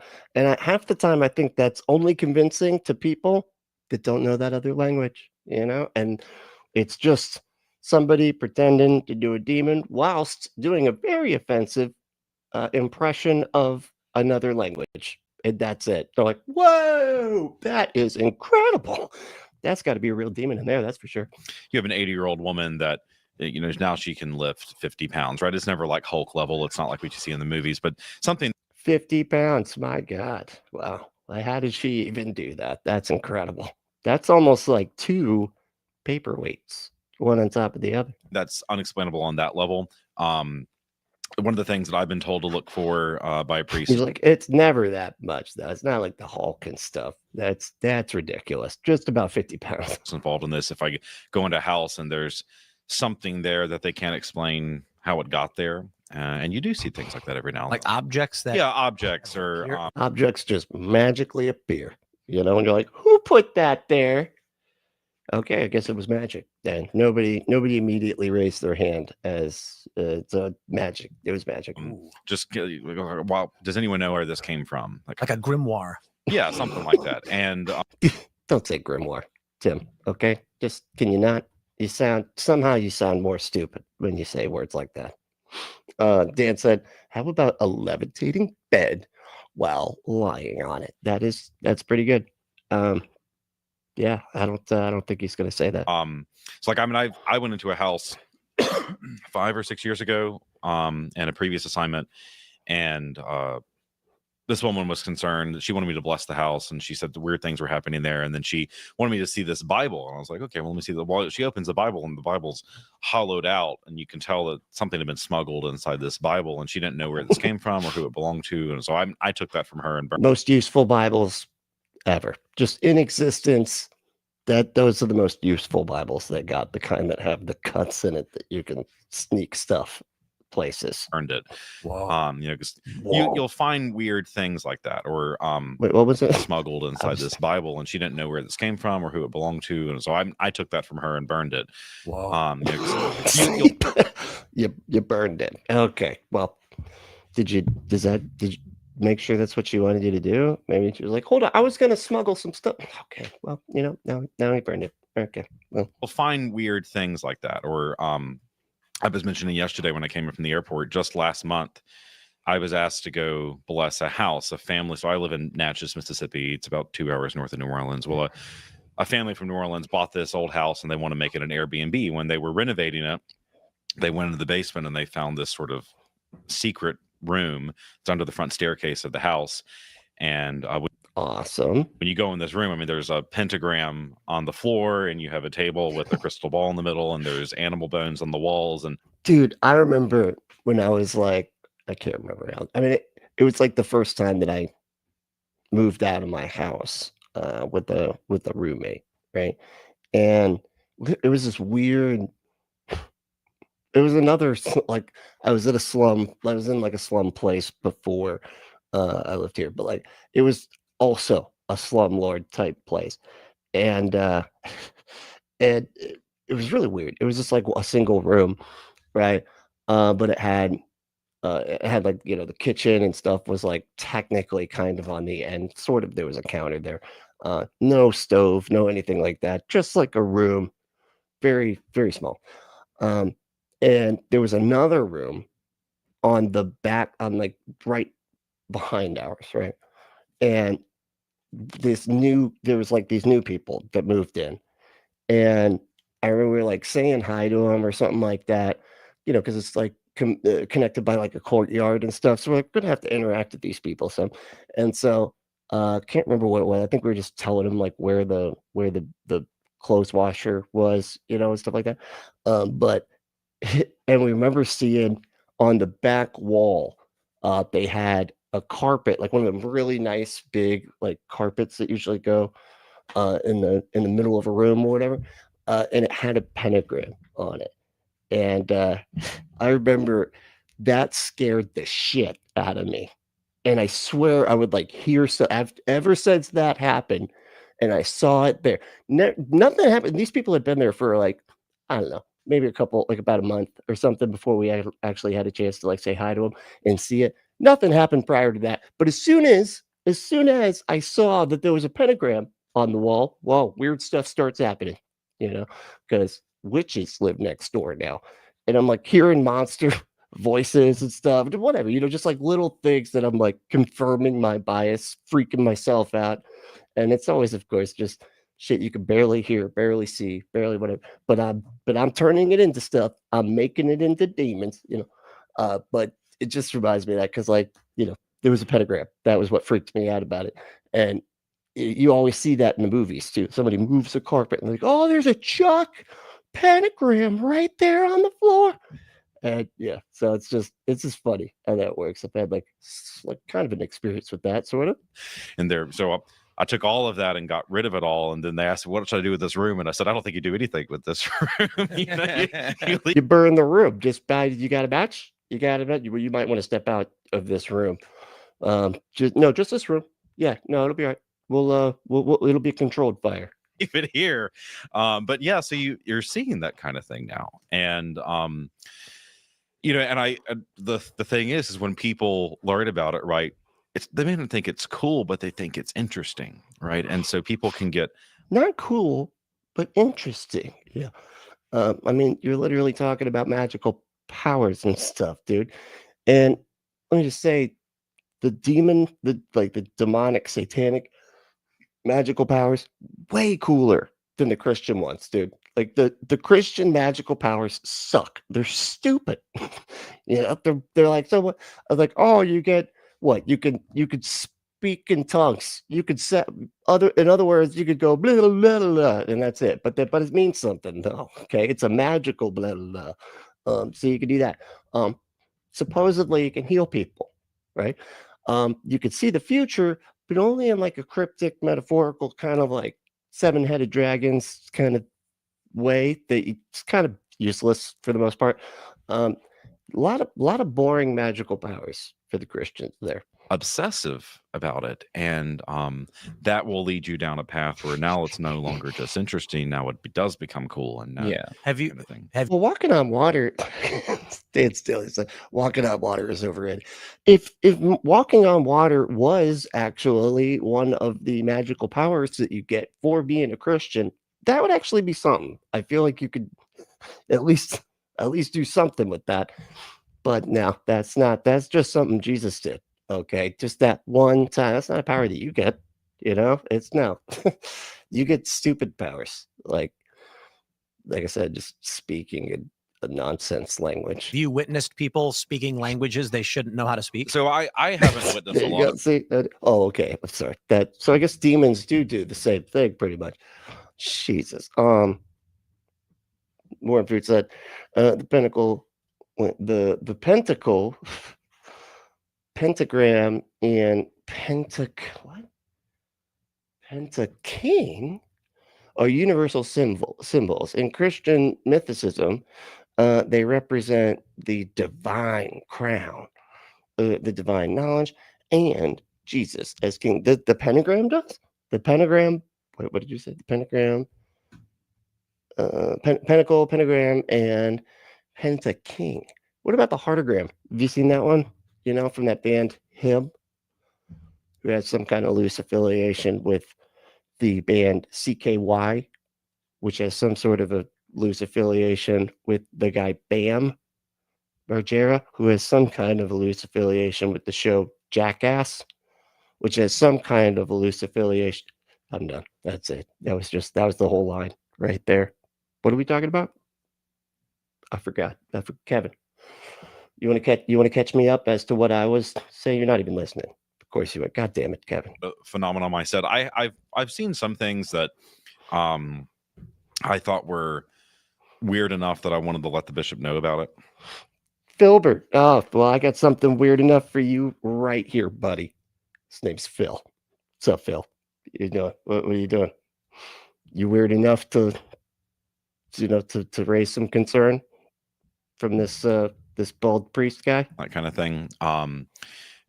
trying to think of a good example of something. I've seen Supernatural stuff. Yeah, I mean, I've seen. It's like trying to think of an example of. Whew, I'm drawing a blank. This is no. I had something that was really. No, it's gone. It's gone. I lost it. I'm just. Can we go around the horn? Just come back to me. But yeah, good. You know, I'll think of it by the time we get back to me. Maybe face tattoo. Let face tattoo talk about his experiences for a second. I'm not experienced supernatural things, but I'm, you know, when I was involved with this movie recently, someone had asked in an interview, they said, are you involved? Are you an exorcist yourself? And I said, my desire for that job is in the negatives. So I'm glad I'm not at that level, but I have priest friends that are. Right. So when they were calling me to be in the show, actually, one of the things I said is, you know, it's usually hard to find a real exorcist because they don't like to talk about it, but I can talk about my friends' experiences, and so yeah, and I'm convinced this is a real thing. They don't. I feel like there's a reason they don't like talk about it, and that's because they know it's bullshit. Like, and they're just sort of embarrassed by it. Like, can we not talk about that? I really don't like having to blatantly lie. Like Christianity kind of like skirt the line there between lies and, you know, and not lies. But once it gets to that, it's just blatantly dishonest, and I don't like doing that. And I think it's something that people need to be aware of, but it's also not something I think people need to be actively afraid of or obsessed about. I've heard that. Obviously, you said one of the things that they'll look for is something like some kind of supernatural ability or something like this.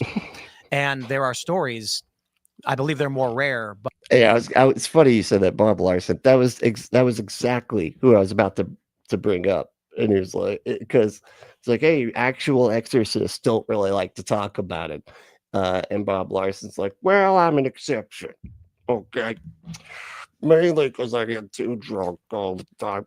And then my tongue just gets loosened up. Now he's wasted constantly, right? Am I the only one that's picking that up? That he's drunk? He's drunk, right? Like always. It could be like 9 a.m. He's doing an exorcist. The power of Christ compels you. Yeah, I jinx a bit. Okay. I had a little bit of jinx last night. All right. But there are exorcists and witnesses who say they've seen weird things like levitation or things like that. Is that real? Yeah, I mean, I've heard of things like that. Most of the time, like I said, when I'm seeing heard of more... You've heard of it, but you haven't seen it. You're the exorcist here, dude. Well, you say, look, I've heard about that from the exorcist. Not a guy that I know, but an exorcist friend of mine knows another exorcist whose mailman's brother's nephew's sister's friend had heard that they were putting kitty litter in the elementary schools, and that's not what you were asking about. Well, that's okay, but that too. It's knowledge of something else. It's they have additional strength, or their voice is different. Things that could be identifiable as signs of a mental illness, but then when they're tested by a psychologist, the psychologist determines that there is no mental illness there. No, they tested.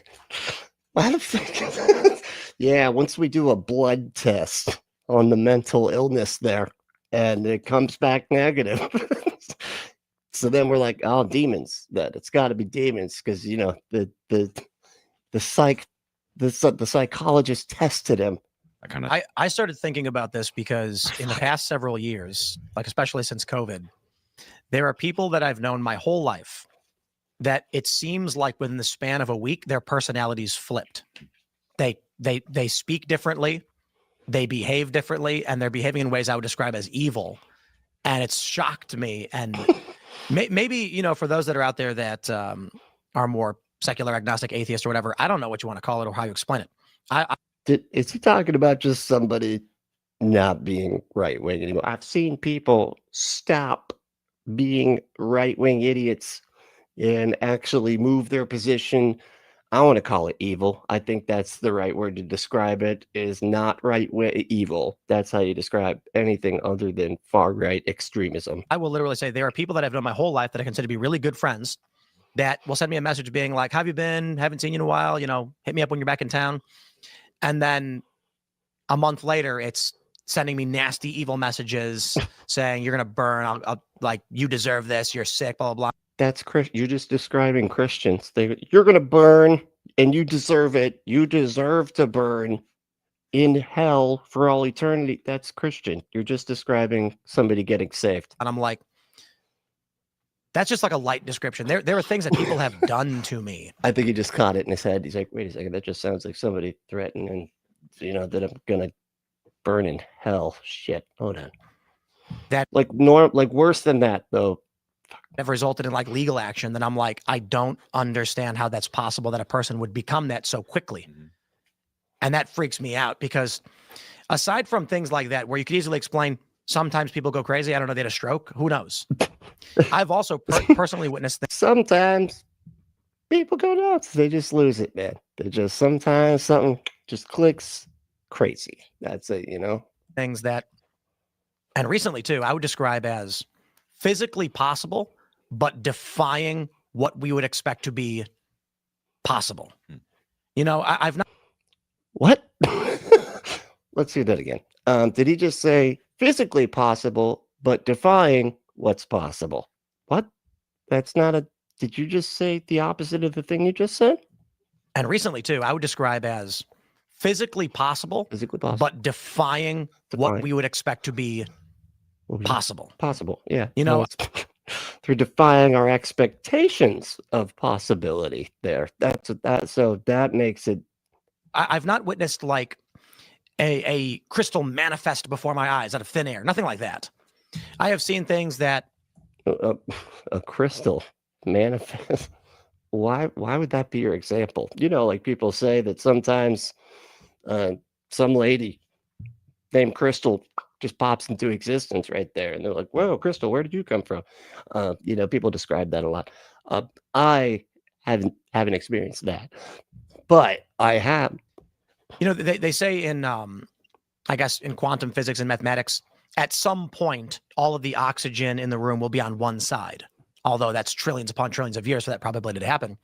I have seen things that I can only describe as winning the lottery 5 times in a row. So it's possible for these things to happen, but it's almost unbelievable. And then considering unlikely, you can use the word unlikely. That's I think the word that you're searching for here, dude. What we've seen in this country with all the behavior, I think people are letting in some kind of demonic force or darkness that's influencing their behavior. Well, I think it's kind of like what you're hitting on. It's kind of this soft occultism that we're seeing, where people are just. Whoa, where did that guy come from? Oh, that's right. The nerdy guy was here too the whole time. Holy shit! Oh, it scared me for a second. I forgot he was here. Just incorporating these just rituals into their daily lives because they're trying to fill that void of spirituality. Yeah, and you even beyond the tarot cards. I mean, you're just getting like just weird stuff that people have not incorporated in their lives prior, like daily affirmations. Right. Oh my God, daily affirmations. That is just terrifying right there. That's demonic stuff. Okay. Like Pilates and stuff like that. Pilates isn't the name of a demon, right? That's not, I know it kind of sounds like it. Trust me. That's not what it is though. It's, Kevin, what are Pilates? Those are what are they? Is that like the bike riding thing? No, that's not. Kevin doesn't know either. Like they're trying to fill this void, and I think that's heavily contributing. Yeah, it's important to know like what demons can do and how they do it too, because demons possession isn't the only thing they do. There's vexation, obsession, oppression, and possession. Vexation is when demons are attached to objects and move objects around and affect our material world. Obsession is when they affect your mental health basically and put thoughts and things in your mind. Because demons' main thing, they're spiritual beings. They don't have a physical body, but they can manifest in physical places. And so their main thing is trying to tempt you and like push you into certain places. But they're not like... This dude is way too excited right now. He is so happy to list the things that he does know about, that it is not stupid nonsense that's not real. No, he's categorized the stupid, not real nonsense. So it's, Christ. So Christ can hear your interior life. So you can pray silently and guitar dog. What the fuck? What are you doing here? Holy shit. What's going on, dude? So it is important to know what demons can do, especially for Linux users. That was good. That was kudos on that. That was solid, you know. Not one shay. You get 2 shays on that one. Christ and the saints in heaven can hear you through the power of Christ. But demons can't hear your interior life, but they can be inside of you and So hold on.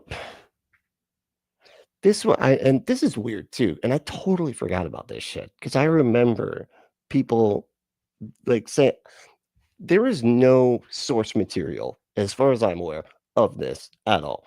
They're always saying like God can like hear your thoughts, right? God can be in your head and he can hear your thoughts. I don't know if angels can, but demons cannot hear your thoughts. Goddamn it. They can give you thoughts somehow, but it's just it's like a one-sided mirror. They can only put it in, they can't get it back. Okay. And so, but I don't know where they get that from. It's just like something that people have said for a long time. So, but apparently they're always watching. So that's why you got to be careful about talking to yourself. Okay. If you're in a room alone, if you start saying the thoughts in your head, well, then now they get the 411, you know, and now you're just opening it up for them to like know things about your personal life and stuff that you would think only you would know about, but fucking talking to yourself. No, but like, I just remember that being a thing, and I don't know where it came from. But if anybody knows, like, where is that? Is that in the Bible somewhere? Like, remember, demons can't hear your thoughts. They can only give them to you. They can only provide thoughts somehow, but they can't hear them. poke around and look at what you're up to, see how you're feeling. And of course, they're super intelligent beings that have a complete and total knowledge of everything because they're immaterial spirits that exist outside of time and space. And so it's, you know, anything that's a immaterial being that exists outside of time and space knows everything. You know, it knows all the stuff. just by watching how you're acting, they can kind of guess on what you're feeling and how to. Philosophy and religion, What a the fuck? transcendent being, like God in many traditions, is thought to I didn't exist ask beyond the you. physical universe and the Please limits of stop. ordinary I didn't. experience. Kevin, can you fucking, what is up with, how did you even get it together, Kevin? All right. Push you and tempt you. Unbelievable. And so the idea is that they watch what you're doing and they try to like push you towards certain things. The more you sin, of course, in the Catholic Church, we believe the more you sin, the more sin darkens your intellect. So the more you sin, the dumber you get. The most evil thing you've ever done, that time you cheated on that girl you loved. The more you sin, the dumber you get. It dims your intellect. You become really fucking stupid the more that you sin. Okay. Well, I guess that makes my situation make a lot more sense. You know, just wondering what was up with the steep decline there. You know, And you're like, who was thought it was maybe I was getting dementia or something. No, it's the sinning. It's the sinning. that? I don't even know who I was. Why did I do that? Like, you literally don't know why you betrayed your friend or did some of the worst things you can imagine. That's sin darkening your intellect. That's you becoming basically drunk on stupidity from sin, and demons push you into that space. And the dumber you get, the easily they can manipulate. I thought he was saying like dimmer, like your intellect becomes more dark. And I was joking based on that misinterpretation there. No, he actually did say dumber. Like, he's actually saying that you do get stupid if you sin. Fucking what? Are you serious? Ever said, I don't think demons can do any of that. Well, I don't know. Non-existent stuff can do anything, you know. It's they can do pretty much all the stuff, you know, as long as you just decide. Warfare said, it's the demons. Gretchen said, good thing sin isn't real. And you're right, it's not.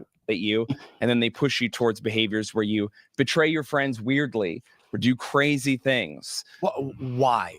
Why did you just point to him? And he's like you, but betraying your friend, but like weirdly. What the fuck was that? Hold on.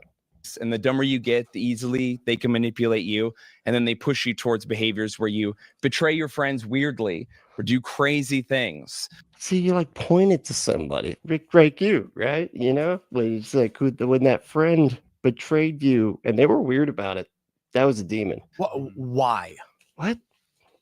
Why did they do that? Yeah. The ruin of souls. Yeah. But what, like, is it to get you damned, to destroy God's No, creation? the enemy is a punk, right? And I Hey, let's oh wait, no, actually I'm fine. I'm fine being your guys' enemy. Go ahead. Never mind. use that line a lot. I withdraw my objection. Right. So one, right, he's not a demigod. And I think you made a very good point here. Well, hold on now. I mean, now I feel like you're saying stuff that I don't really that I am objecting to. I could be a demigod. You don't know. Yeah. So Satan is not reading your thoughts, right? He's not Yeah, like God. Your right? interior life is See, there it is again. See, Satan is not reading your thoughts. He's not.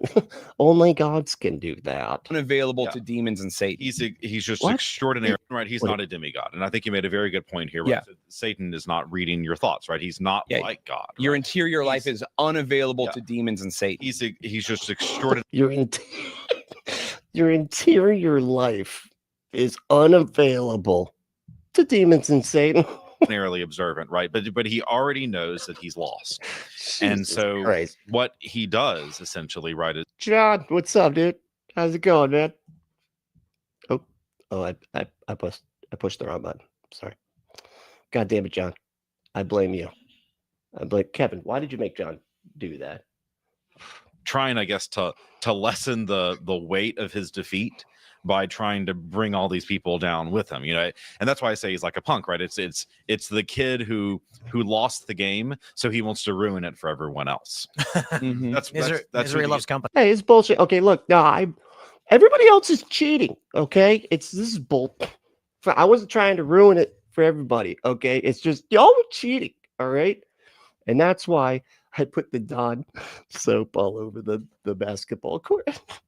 Oh man, everybody was slipping and slide, but I was not. It was just to get rid of the cheating. Okay, not the stuff that he's saying. Yeah, that's the enemy. Yeah. And then demons can affect your sensorium, so they can like. Oh, they affect your sensorium. Shit. Where did I leave my sensorium? I think I'm gonna have to put it back inside. Maybe like chain it up. You know, maybe a combination lock or some sort. You know, I don't want to mess with it. You know, affect the way you see things or whatever. And so that's why like, oh, what's that thing in the corner of my eye, or what's that creepy feeling? And then they push you towards that. And then a demon. It's a demon. That's what that's the answer to both those questions. they make you confused, because sometimes you did just see a speck in the corner of your eye. Sometimes though, you're like, I know. I love that they're like, I love they have to do this too, where they're like, sometimes, okay, it is just a product of your brain, you know, doing what brains do. Thinking they see stuff or whatever, you know, sometimes your brain's misfire, you know, but other times it's a fucking demon. So, you know, be on the lookout for that, even though there's no way to tell the difference, but that's sort of the point. Fact, I just saw a guy in the corner of my eye, and I feel like I'm not alone, like I'm creeped out, but they keep you unaware, scared, and confused. That's like the game. That's the shell game they play. And the keep you unaware. Wait, did he say unaware? Creeped out, but they keep you unaware. Unaware. They keep you unaware of the thing that you're afraid of, but creeped out. What? Scared. Wouldn't you be aware? Okay, never mind. God damn it, stupid. And confused. That's like the game. That's the shell game they play. And the end result of all of this for the people who go down that path or influence, it's what, damnation or? I love that too. Yeah, Guitar Dog's like, he's an expert at the non-existent stuff. You know, it's just like that. The guy that's an expert on leprechauns, right? You know, he's really, he knows all the different kinds, right? He knows what they're capable of, and more importantly, what leprechauns are not capable of. And turns out they actually can read your thoughts. So yeah, that's yeah, I know I didn't see that one coming either. Yeah, I mean, if they're influenced enough that they're losing the life of grace. That's why you got to make. But if you picture the leprechaun naked when they are trying to trick you and stuff, it really distracts them. They're like, hey, stop that! Hoity-toity! Stop looking at me naked! Right, and that they're led into turns into Raycom for some reason. I don't know why. A sinful life, and yeah, I mean, that's his goal. But the enemy, right? He's crafty and he's a master of deceit. You know, a lot of times when we see situations of oppression and possession, the person who's actually experience in this is not always the target, right? Sometimes the target is There's, it's bullets are flying all over the place. There's friendly fire probably. But you just get caught in the crossfire, really. the priest who's involved, right? So I mentioned in the car on the way over here that we were listening to a recording of an exorcism recently. Some priests were, and this particular and I really like this one part where the scream just hits this zenith, right? And it's all, anyway, we listen to it over and over again. It's pretty cool. Rock out to it sometimes, you know what I mean? instance, the priest was trying to ascertain the demon's purpose.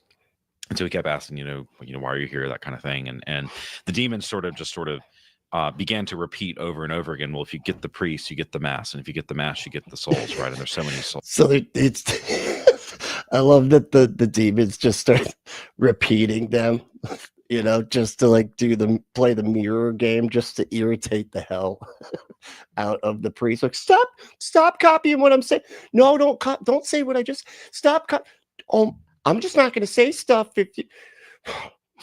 I'm serious. This is getting really annoying. And so the goal here was to get at the priest, right? Because if you can get one person, then you get all of them, right? And the enemy's trying to maximize the amount of people he can get to sort of. It's like a RICO case, but for demons. Decrease his defeat. And so so the end game ultimately, right, is the enemy wants all of us, right? And so he's going to go for the most influential person, right? He's going to go for the persons to get the most people with him. He's not going to look for the small victory, right? He's trying to look for the big one. Is there a where was that? They are who are they? The demons? Other people? It sounds like you were just demonizing real humans because they don't agree with you. Oh, they do that a lot. Yeah, that's a big they don't believe.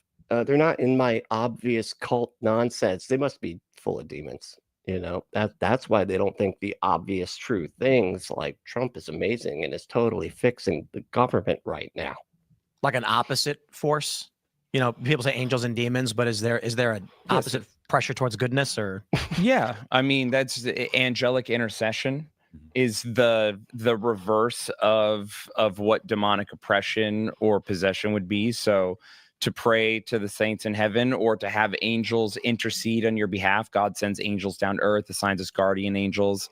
So there are. How do they say this stuff? Like with a straight face and act like it's not idiotic and like just the most cartoon beliefs ever. I don't understand how they can think like this and just be talking about this stuff just out loud like they know it's real. It's not even like there's a question of it could be like this because I don't know, we don't have any actual evidence to be able to demonstrate that anything is anyway or not anyway. So, it could be the case that no, just it is actually exactly like this. Angels are out there, they're protecting you, and sometimes they unpossess you. It makes you more like yourself, like harder, it makes you like more like you. Benevolent forces at work, but of course we're humans that come to our salvation by many movements. So angels come to their salvation or damnation by one movement. God creates them. They have all the complete and total knowledge they'll ever need, but how they interpret that is up to their personality and them as an individual. So they make that choice immediately. Where the fuck does he get this from, dude? Like he's just making stuff up. Which I know they do that all the time. But what the fuck? Like, where do they get this stuff from, though? Like, how do they convince other people that they're like, no, I actually know about the stuff I know about because I got that information from what? Where? Like, what is there like a special demon book, like a demon and angel booklet that you get when you're going through catechism or something? To love God by His power, by their own power. So angels can't sin the way we can because they don't have physical bodies. So the only sins they commit would be it's all the movies. Yeah, that's probably right there. Yeah, pride or envy. And so probably a combination of both. They make their decision. They fall away from prenvy. That's a combination. Okay, Kevin, can we cut that? Yeah, cut the prenvy joke. That sounded like my dad.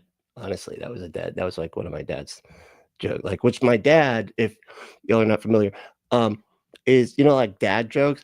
My dad's like, whatever a dad joke is compared to a normal joke, my dad's jokes is that amount of cringy more. Okay, so just want to make that clear. From God, they are living in sin, separated from God. Sin darkens the intellect. They become insane, which then makes them look crazy and behave crazy to us, you know? Wow. And then, so the reverse of that. What the fuck is he talking about?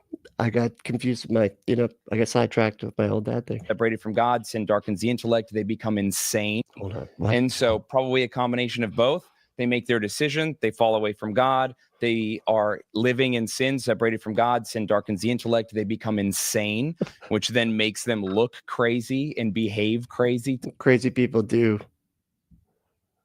look crazy. You know, that is it. That's a side effect, I guess. To us, you know?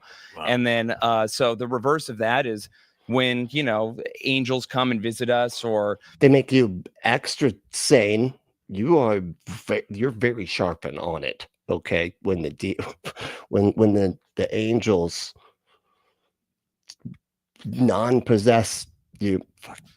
you know, you're feeling terrible and you have the distinct feeling a family member who loved you and could be in heaven is comforting you or sending you a message, in Christ allows them to do that. So that's the reverse of experiencing the demonic. In order to Oh, thank you for that. That was very enlightening. Wow, man.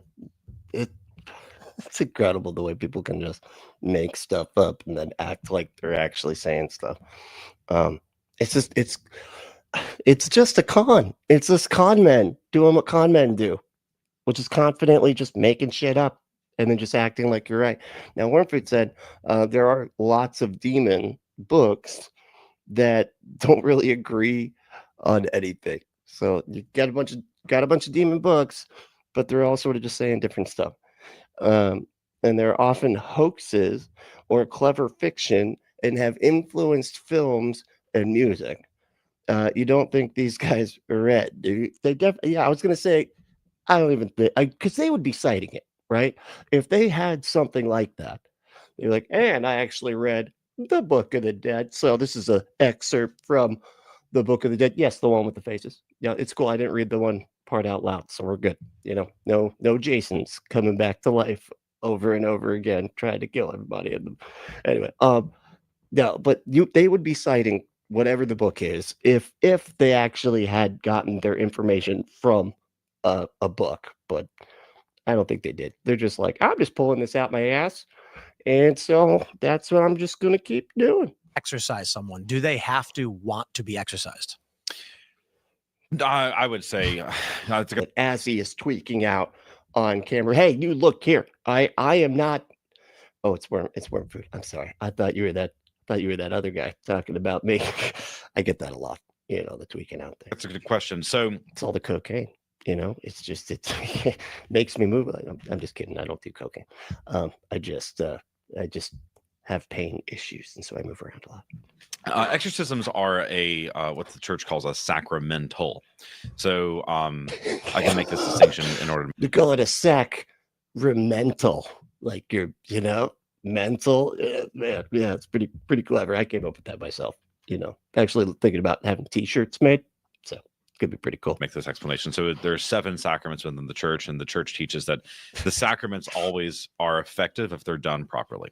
Sacramentals are effective if someone is properly disposed to receive them. All right. So I would argue that the person being exercised, that they interiorly are desiring holiness and sanctity, and they're desiring deliverance, even if the forces that are also within them are not. Right. Obviously, the enemy doesn't want that to happen. Obviously, I mean, But you know, it's not a case of I'm going to strap someone down and exercise them, you know, that kind of thing. It's not going to work. You know, you could do that with oh yeah.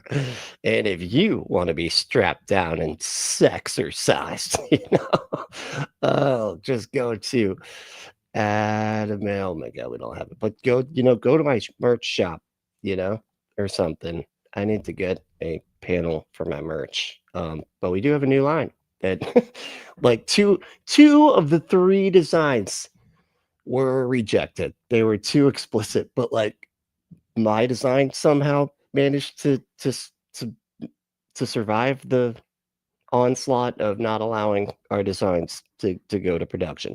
But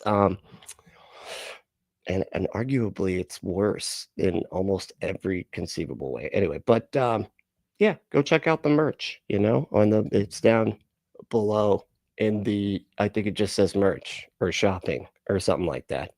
Buy the merch. It's cool. It says stop believing crackheads for power, which is just Republicans in general. Baptism, you shouldn't, right? Baptism would be effective because God is the one who's acting here, but Trump specifically, and Elon Musk, and Peter Thiel, and anybody else that's a billionaire that's likely on the right.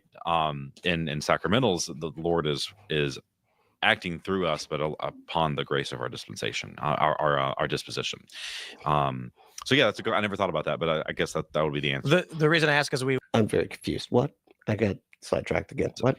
Acting through us, but upon the grace of our dispensation, our disposition.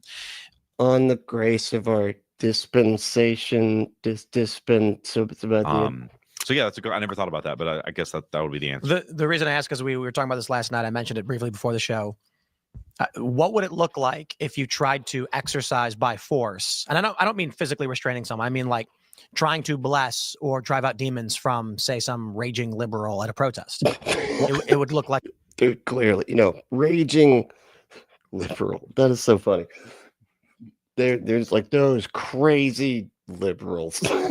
So who are basically saying those crazy enraged centrists, that are it's like, they're still all for capitalism, but they're slightly left on the cultural issues there. That's all. The movie The Exorcism. One of the ways correct me if I'm wrong, but I'm pretty sure I've heard from priest friends two very interesting things. One, that one of the ways you can find out if someone is possessed is by hiding the Holy Eucharist on you or bringing a very holy object or relic near them without telling them, and they have a physical or odd reaction to it.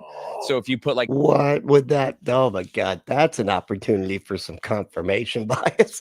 Like, hold on, we're gonna just decide that anything is all of a sudden weird, or like just acting weird. Like you get the Eucharist, right? You put it in your pocket, and then they just go up and like, anyway, and they got it in their back pocket, so then they're sticking their butt out at them. They're like, oh my God, why are you? This is. Can you move your butt, man? Oh, it's a demons. It's demons. He's saying stuff about butt. clearly demonic over here. He's just like shaking his butt. Are you twerking at me? What? Why are you? Very uncomfortable. Okay, I feel like this is some kind of boundary that is being stepped over. That I don't even know like how to describe what the boundary should be because I don't even know what's going on here. But demons, I knew it. He's got demons. Let's say boundaries and stuff. Who would just start saying stuff like that without a demon in your head? the Eucharist in your pocket and went and walked around a protest and you were trying to be normal, but people were like hissing at you or trying to attack you? That might be an indicator.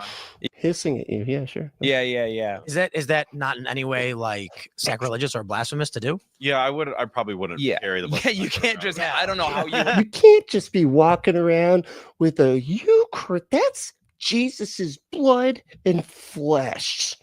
You can't just be walking around with blood and flesh in your pocket, man. That's just disrespectful. Eat that carpenter's flesh, okay? And drink his blood. That's what you're supposed to be doing. I did see a video actually on Instagram just last week. It was a woman in Russia was in a church and she was brought in contact with a relic and just immediately she was having a vehement physical reaction to this. So that sort of thing, we do see it.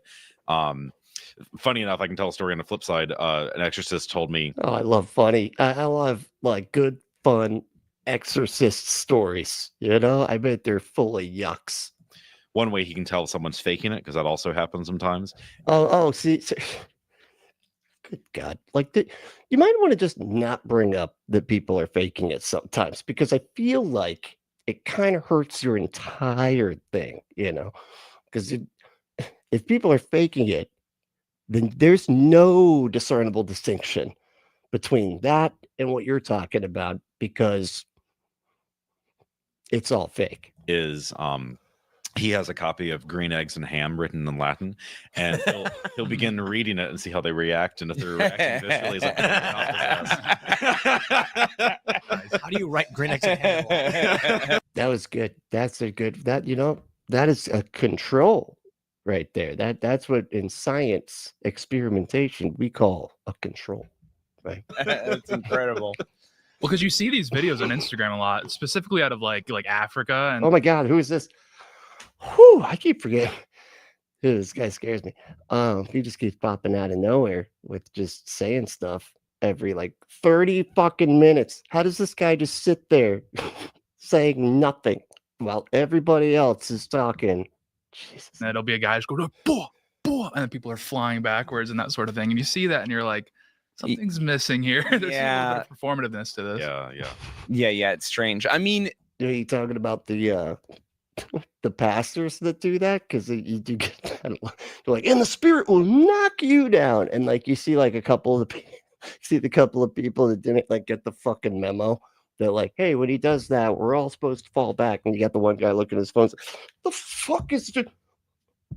Oh yeah, oh, like fall back like after everybody else. turn, but is that it's actually a spiritual gift to come in contact with a demon or the devil in the long term, because you are having a situation where you're confronting evil directly and experiencing it in such a way that it galvanizes your faith forever. Wow. Whereas like that's why people who reject God or whatever, like, I've never seen a ghost, I want to see it, I want to have an experience, but I just can't have one. Why would the devil do anything to you? He already won. Yeah. You're gone.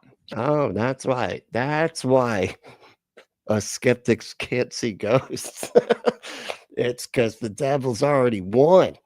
When we decided to have a standard of epistemology, devil's like, you're good, got that guy, don't need to show him any ghosts. That'll teach him. I only show ghosts to the people that already believe in them. Jesus Christ. He doesn't need you. He's not going to galvanize your faith. He's not going to make you feel like things are real. He's going to leave you in your lane to keep sinning.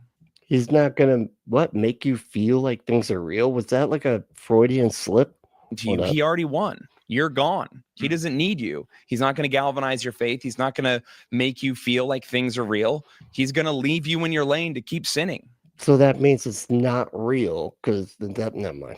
And the enemy also, he doesn't Jesus. want his presence to be known. Exactly. Because that foils his plan, right? So, he's not going to go around and have people start doing things that are going to, allow him to, be manifest to someone, right? I mean, he wants to hide that. Yeah. I think for a lot of Then why possess anybody ever? If he doesn't want people to know he's there, why would he ever come out then? It's like they always just keep, it's funny too, because right here it seems like, and now we're going to explain why nothing actually ever happens, even though we just got done saying that a bunch of stuff does happen all the time, but people are also faking it. And sometimes you actually are just seeing a speck that's in your eye. And sometimes now they're just rationalizing around like why this stuff doesn't actually happen, because it doesn't actually happen. So they're just making up reasons for that now. what we would describe as like default liberals. Wow. Normies. I call them normies. Because heavy copium. Thank you. 100%. Oh, it is time to do my laundry. I'm sorry. Okay, I'm gonna have to do the laundry after this, and I better not forget. I'm already gonna forget. I already know, because now the alarm's done and it's already gone. I forgot what the alarm was even for at this point. It doesn't necessarily have to be just liberal, but if they actually, so let's say someone is, I think, what about liberal? For a lot of what we would describe as like default liberals, obsessed. Normies. I call them normies because it doesn't necessarily have to be just liberal, but Oh, okay. if they actually, so let's say someone is living in sin, they're doing things that are driving them towards a. Now, I want to just keep in mind here that Tim Pool does not believe any of this. He has explicitly said he does not believe in like God and stuff, whatever, and religion, as far as I understand. But he's so willing to like act like it's real enough for him to ask you questions about it. But He's like said in the past that he doesn't believe, like he'll believe in like ghosts and stuff. But as far as like demons and shit, I'm pretty sure I've heard him say that stuff's not real. Darkness. I think there's a good amount of people that if they actually saw the demon manifest before their eyes, they'd turn around immediately. I think deception is required to push people towards darkness because I think people actually understand that if a demon is trying to entice you to do bad things, it's going to be bad for you. And so there's a deception in, no, what you're doing is good. You're the good guy. Trust me. Keep doing what you're doing. Yeah, you also like I used to. Fucking what, man? What? Again, it seems like he's trying to help them out as far as the rationalization as to like why stuff never, because it requires people to not believe in it. Because what it seems like that's what he was trying to do, because they're just everybody's on a kick of just rationalizing why nobody will ever see any demons anywhere at all, anytime, ever. But yeah, here's the reasons why. It's going to be bad for you. And so there's a deception in, no, what you're doing is good. You're the good guy. Trust me. Keep doing what you're doing. What's up, Skull Drape? How we doing? Yeah, he's the beanie guy. Yep, that's him. There's he has like another little face on his head right here. I saw that in an animation. There's a little face on his head. It's a little monster. It's like the what was that Stephen King? It was called the better half. No, the something half. The demon half. I can't remember what it's called. There's a book, a Stephen King demon is in their brain, but never mind. Yeah, you also like I used to practice a type of magic, and I was like a member of the Temple of Satan or whatever, and you tell yourself, well, it's aesthetic. The Temple of Satan or whatever. Like, but the practice is magic? Does the Satanic Temple practice magic? Because I'm pretty sure they don't.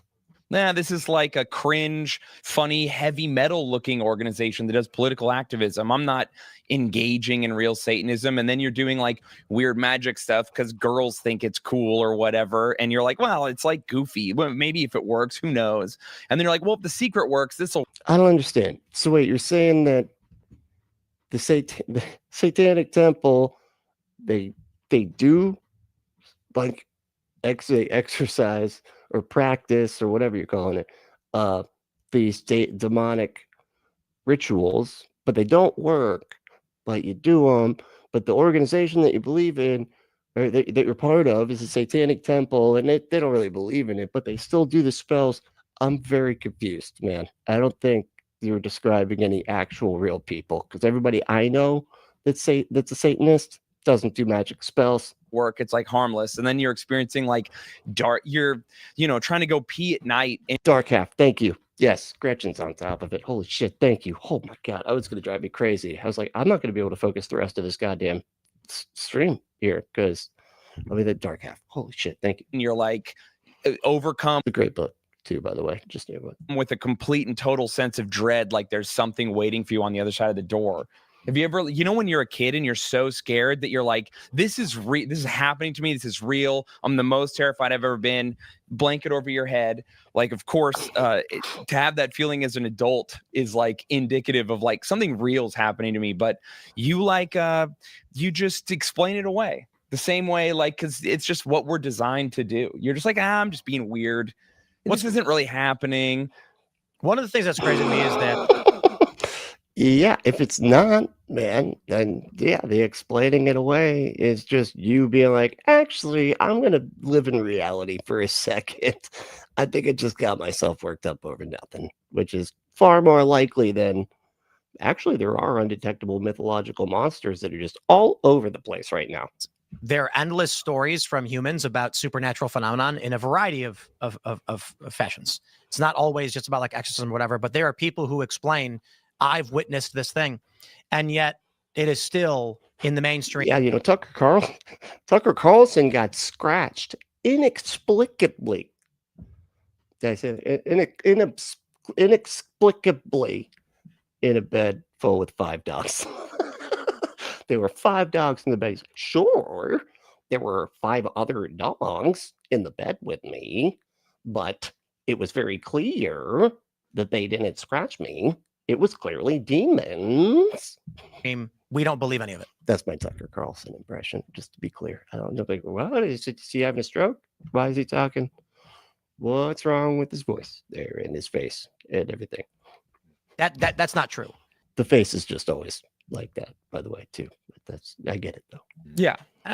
Because you never experienced it. It's funny because when you think about how scientists will explain oxidization process through hemoglobin or whatever in your body, you're like, that's correct, because everyone tells you it's correct. But then when you have people that's not really, that's why it's correct, is because everybody tells you it's correct. That's why the science of oxygen is actually correct, because people just say it is. That's how you know science is true. all tell you stories of I have witnessed something.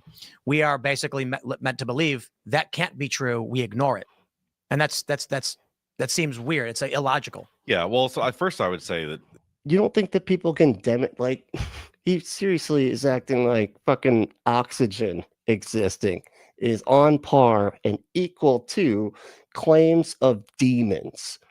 Are you serious, man? Wow.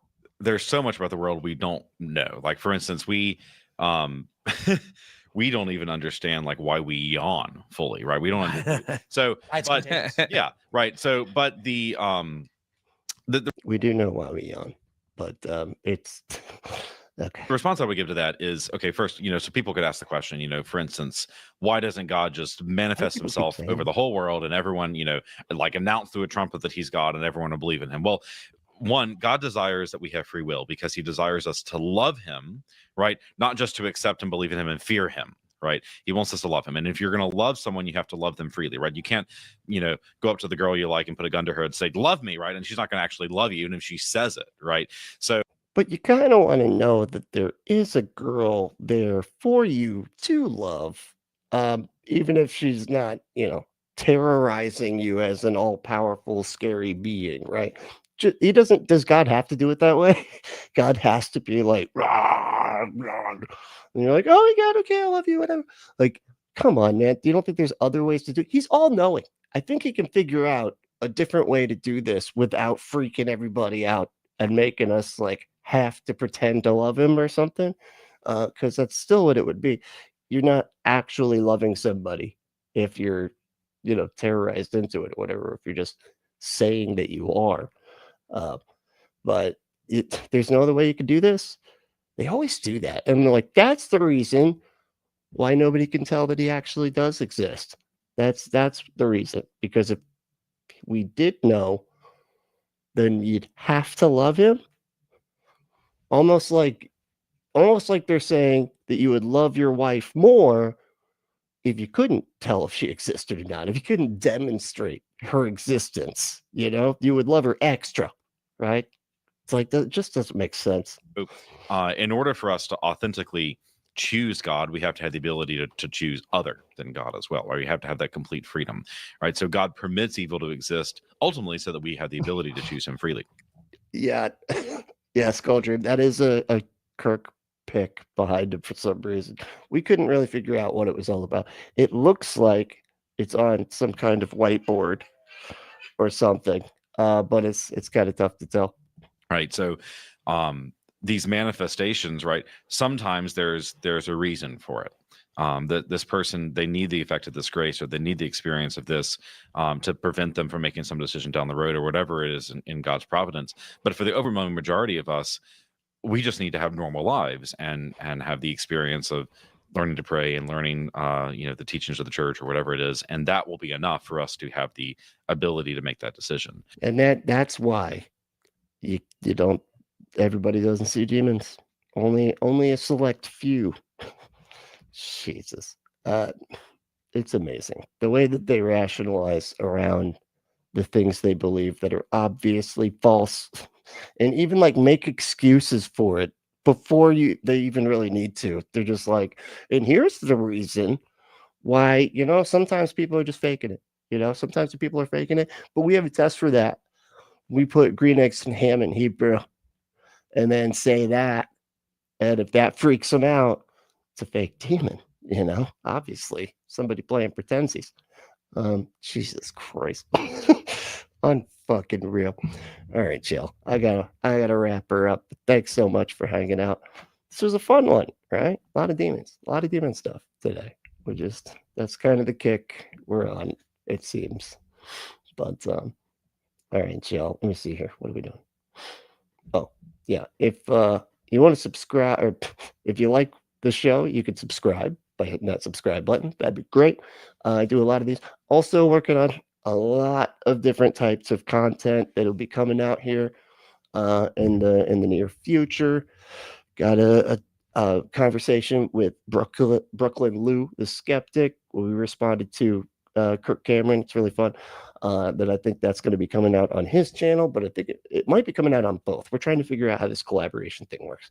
Anyway, also, if you're a member to Dr. Ben, if you're a member to their channel, then you can see his trivia nights, and I'm on that sometimes, and so is Ember. And it's really fun. Also, I'm working on some pre-recorded stuff. I'm always sort of working on that. But yeah, it's coming. It's coming. Got a lot of half-done stuff that I just got to finish up. But all right, Joe. Hey, thanks for everything. And if you want to support the shows, there's a list of ways you could do that on the screen now. But hey, the main thing is to stay logical, loving, skeptical, and compassionate. And we will see you next time.